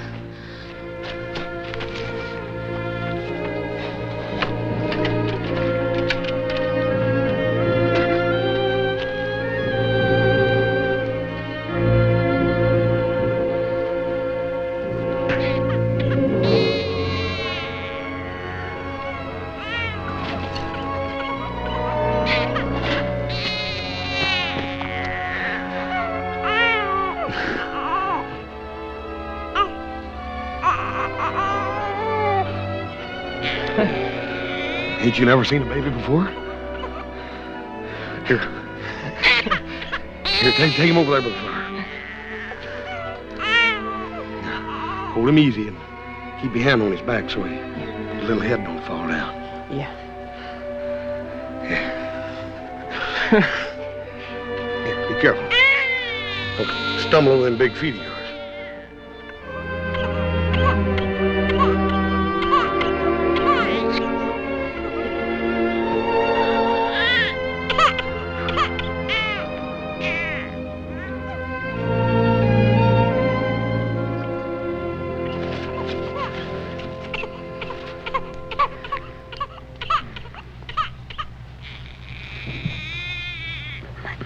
My baby girl. Is she all right? You speak English better than I do.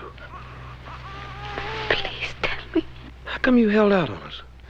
Is she perfect? Your baby's perfect. She's as pretty as a brand new penny. Only she ain't a she. He's a he.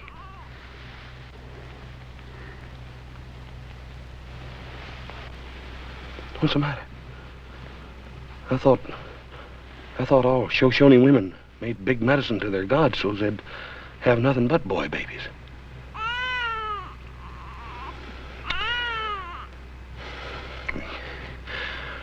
You get some rest. You're gonna have a lot of explaining to do.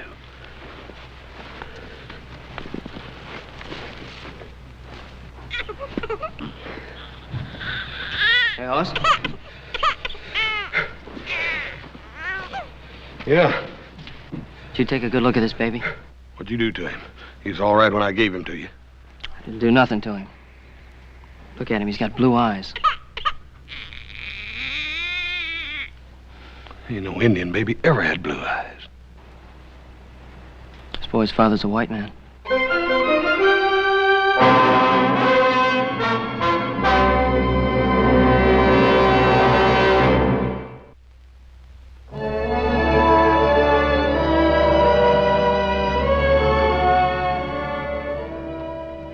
Like we eat fish again tonight. The rabbit snares are all empty.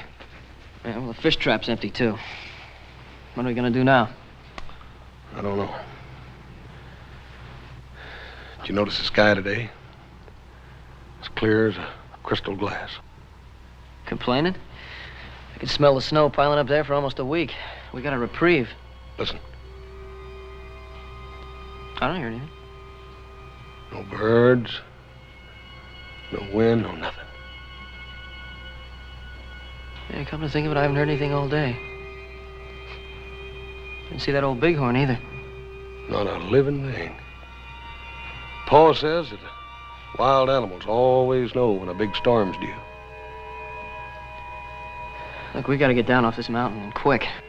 Yeah, well, maybe tomorrow. Have to see about the girl first. Well, by all means, let's give the lady every consideration. Doesn't make any difference she won't tell us her name. Now, let's be gentlemen and Cartwrights to the bitter end. Oh, little Joe, this has been worrying you like a hound dog with a burr in his rump. Forget it. I reckon she's got her reasons for keeping quiet. Hey, well, I'm gonna find out her reasons. And everything else about her before she gets us in any deeper. How you figuring on doing that? Well, you just watch me.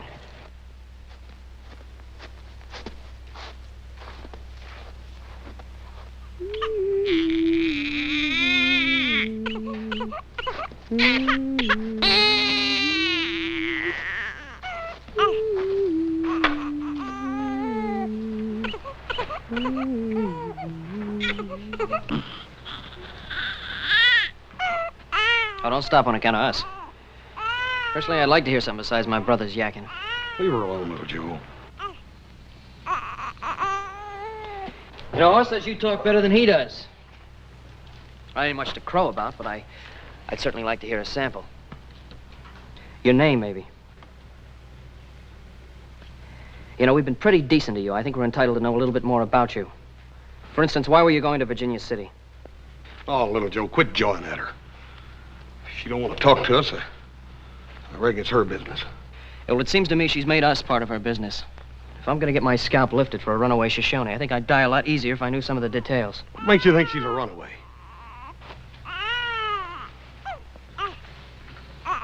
Oh, look at her face. You're going to tell me she's not a runaway? Where did you get this? Not far from camp. You didn't tell me about it? Just wanted to see the look on her face first. Could have been dropped last month or even last year. Yeah, last night. You see any other signs? No. Well, it could have been lost by a scout on his way back to get the rest of the party.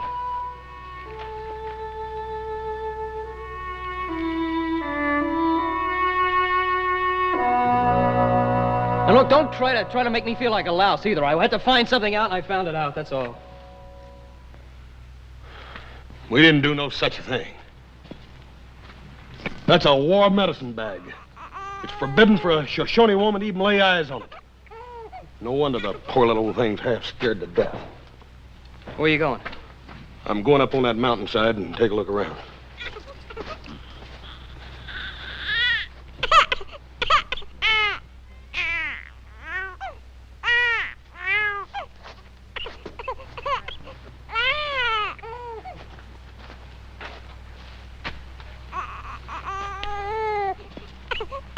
I'm sorry. I guess it was sort of a mean trick. I didn't know about the taboo. I guess you have your reasons for not wanting to answer our questions. Just it gets so doggone aggravating.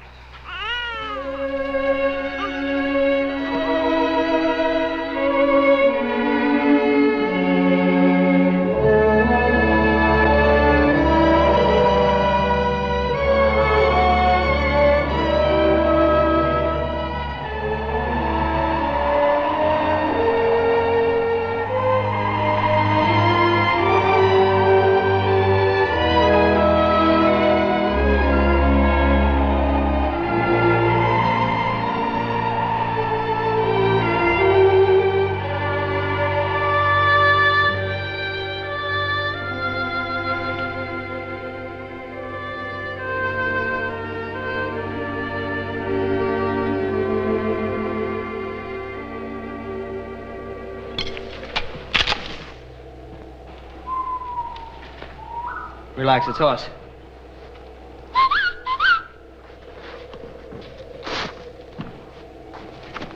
Get the pack horse, we're leaving. Shoshones? No, it's a blizzard. It's forming over there behind that ridge to the north. And I tried to tell you. Make it snappy. We gotta get out of here and through that pass before the storm hits.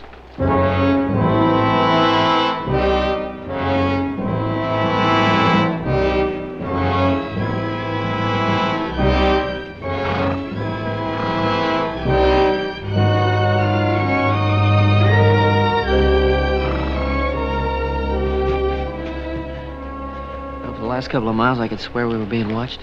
I think it's that gal, little Joe. She's got me spooked, too.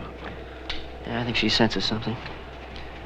If that medicine bag could have been a fresh sign after all. Maybe, but right now, it's what's up there that's got me worried. Yeah. How far do you think it is to the pass? I don't know, about 2 or 3 miles, I reckon. Yeah, we'll never make it before dark. Well, we'll have to make it after dark, then. I want you going ahead. I want to backtrack and have a look around. My baby! My baby! Here, just take it easy. I'll get the baby. Whoa, Nip. Whoa. Your baby's all right. It's okay.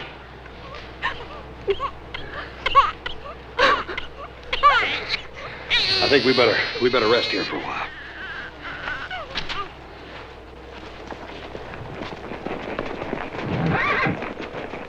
Well, there's no sign of them. Adam, they're a week overdue. I never knew them to get home yet on time. Surely Hoss would have enough sense to know this is a storm sky. Something's happened to them. Let's get going.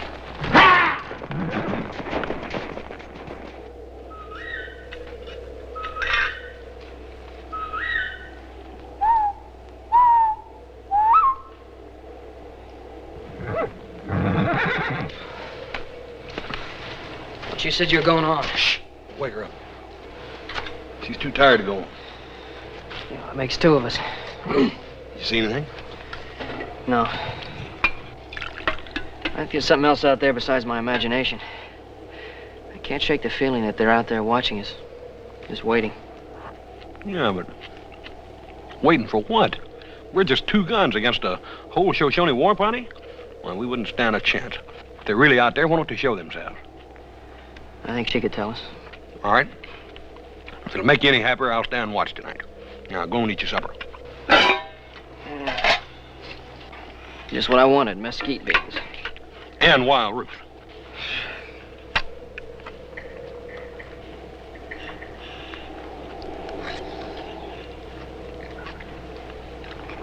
Hoss, would you do me a favor? What? Please don't ask me to go hunting with you again.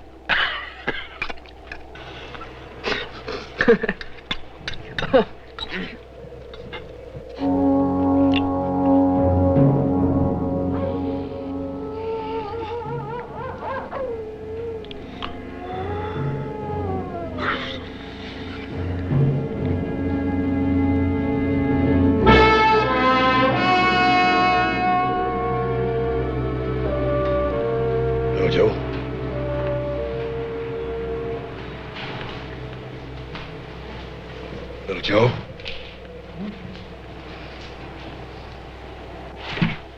What do you want? Did you put that there? No. We're in real big trouble. Well, I told you they were following us. What do you think they're waiting for? I don't know. But I ain't planning on sitting here and waiting to find out. Wake that girl up and let's get out of here.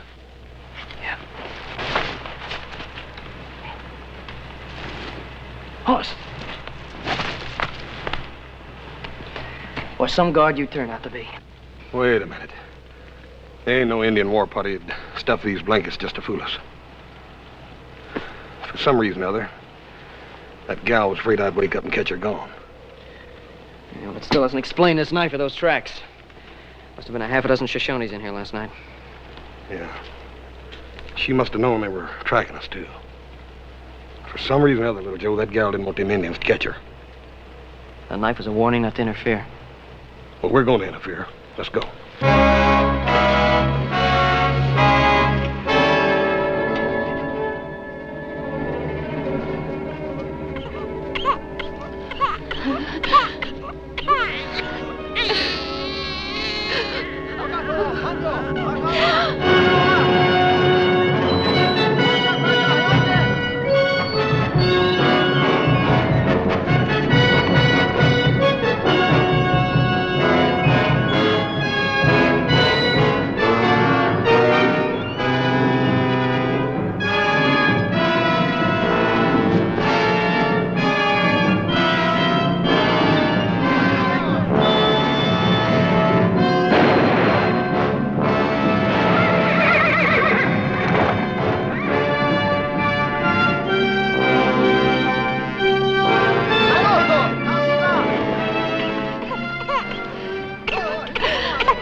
I guess you've been worrying about us, huh, Paul?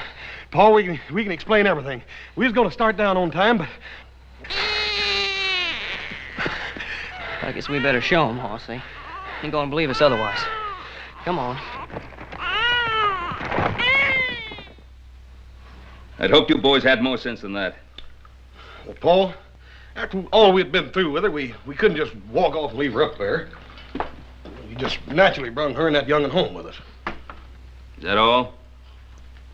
Hey, well, Pa, you act like we did something wrong.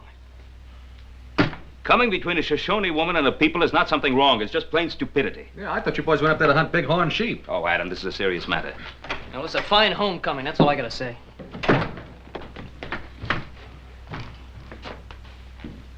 The next time you bring baby home, you bring laundry boy. Hobson got no time for washing diaper.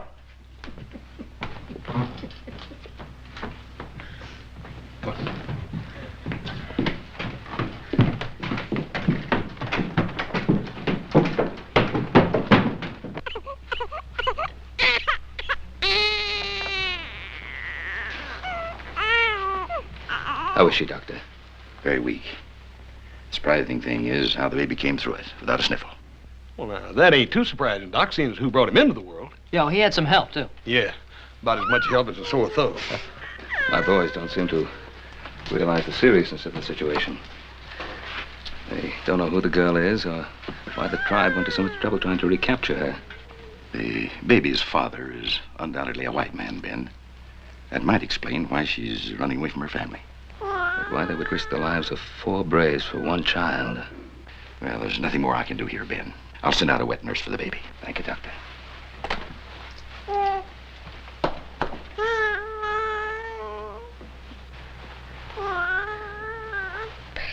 Baby.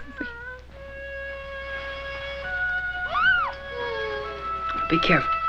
Don't you worry now.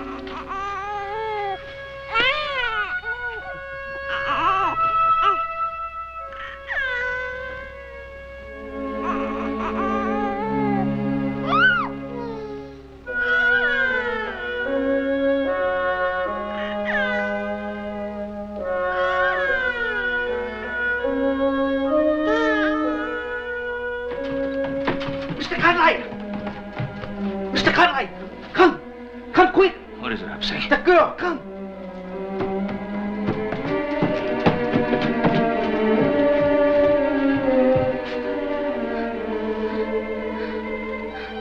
She's burning up. Wake Adam. Tell him to ride into town and get that doctor back here.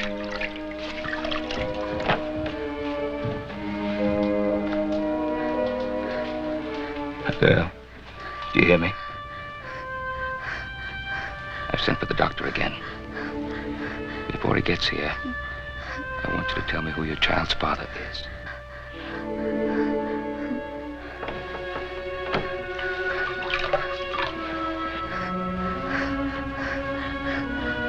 You were coming to find him, weren't you?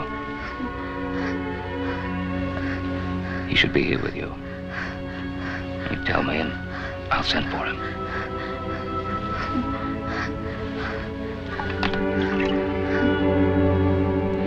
All right.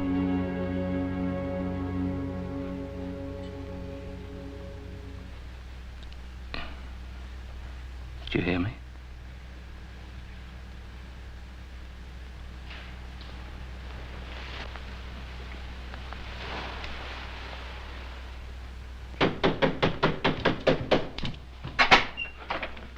You got no sense, you people? What for you wake up house so late? Tell Mr. Cartwright that Sumner Kyle is here.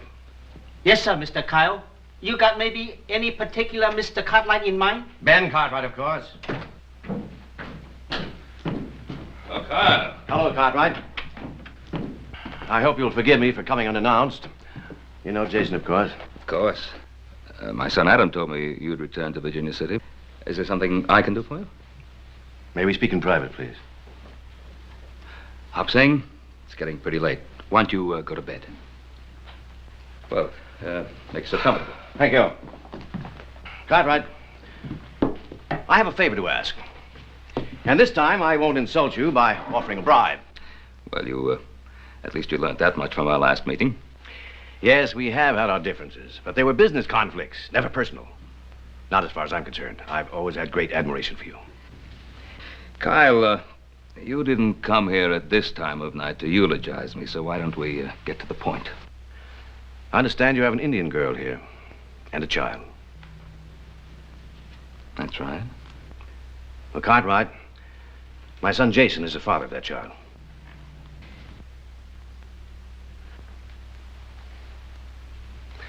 Cartwright, you have sons. You must know how I felt when I learned that Jason was involved with this Shoshone girl.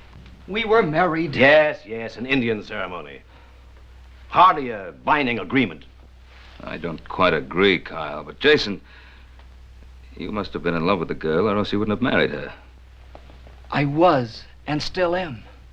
She knew it. That's why she tried to come to me. Why did you desert her? Tell him, Father. I believe I'm the proper judge of what is best for my son. He's right.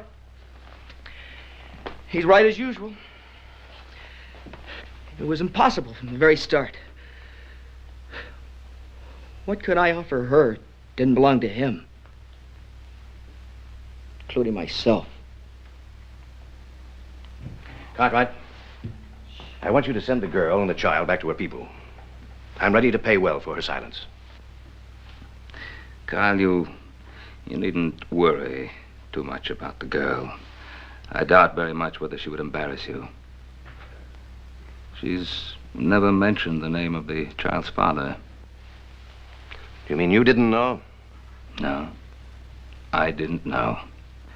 Obviously, she was too much in love with your son to want to cause him any trouble, even though he did desert her. Where is she?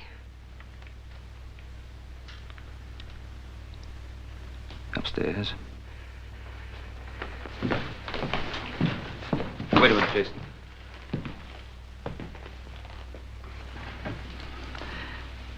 Jason, she's dead.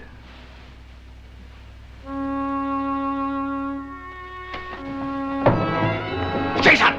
Kyle, you've had it all your own way. Leave them alone now.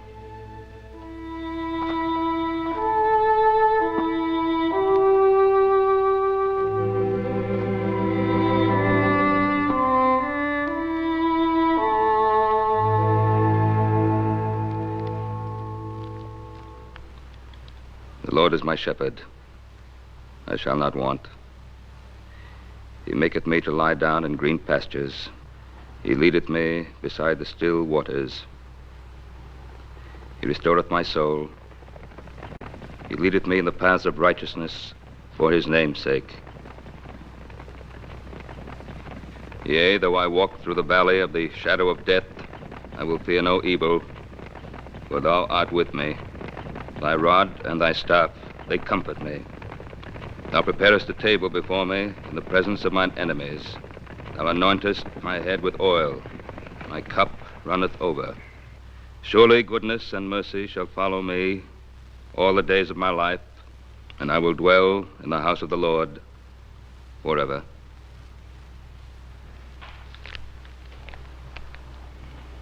Amen. Amen. Amen.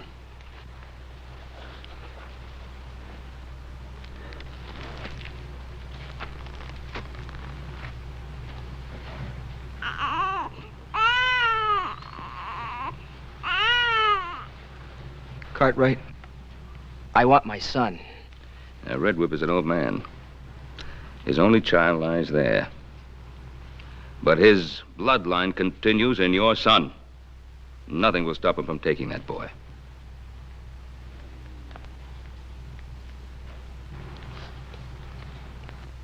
Mr. Cartwright, may I have the boy?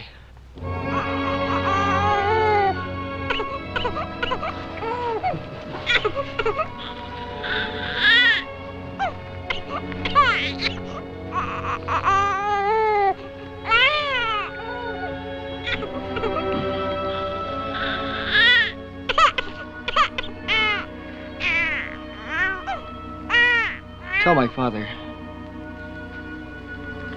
I've gone home.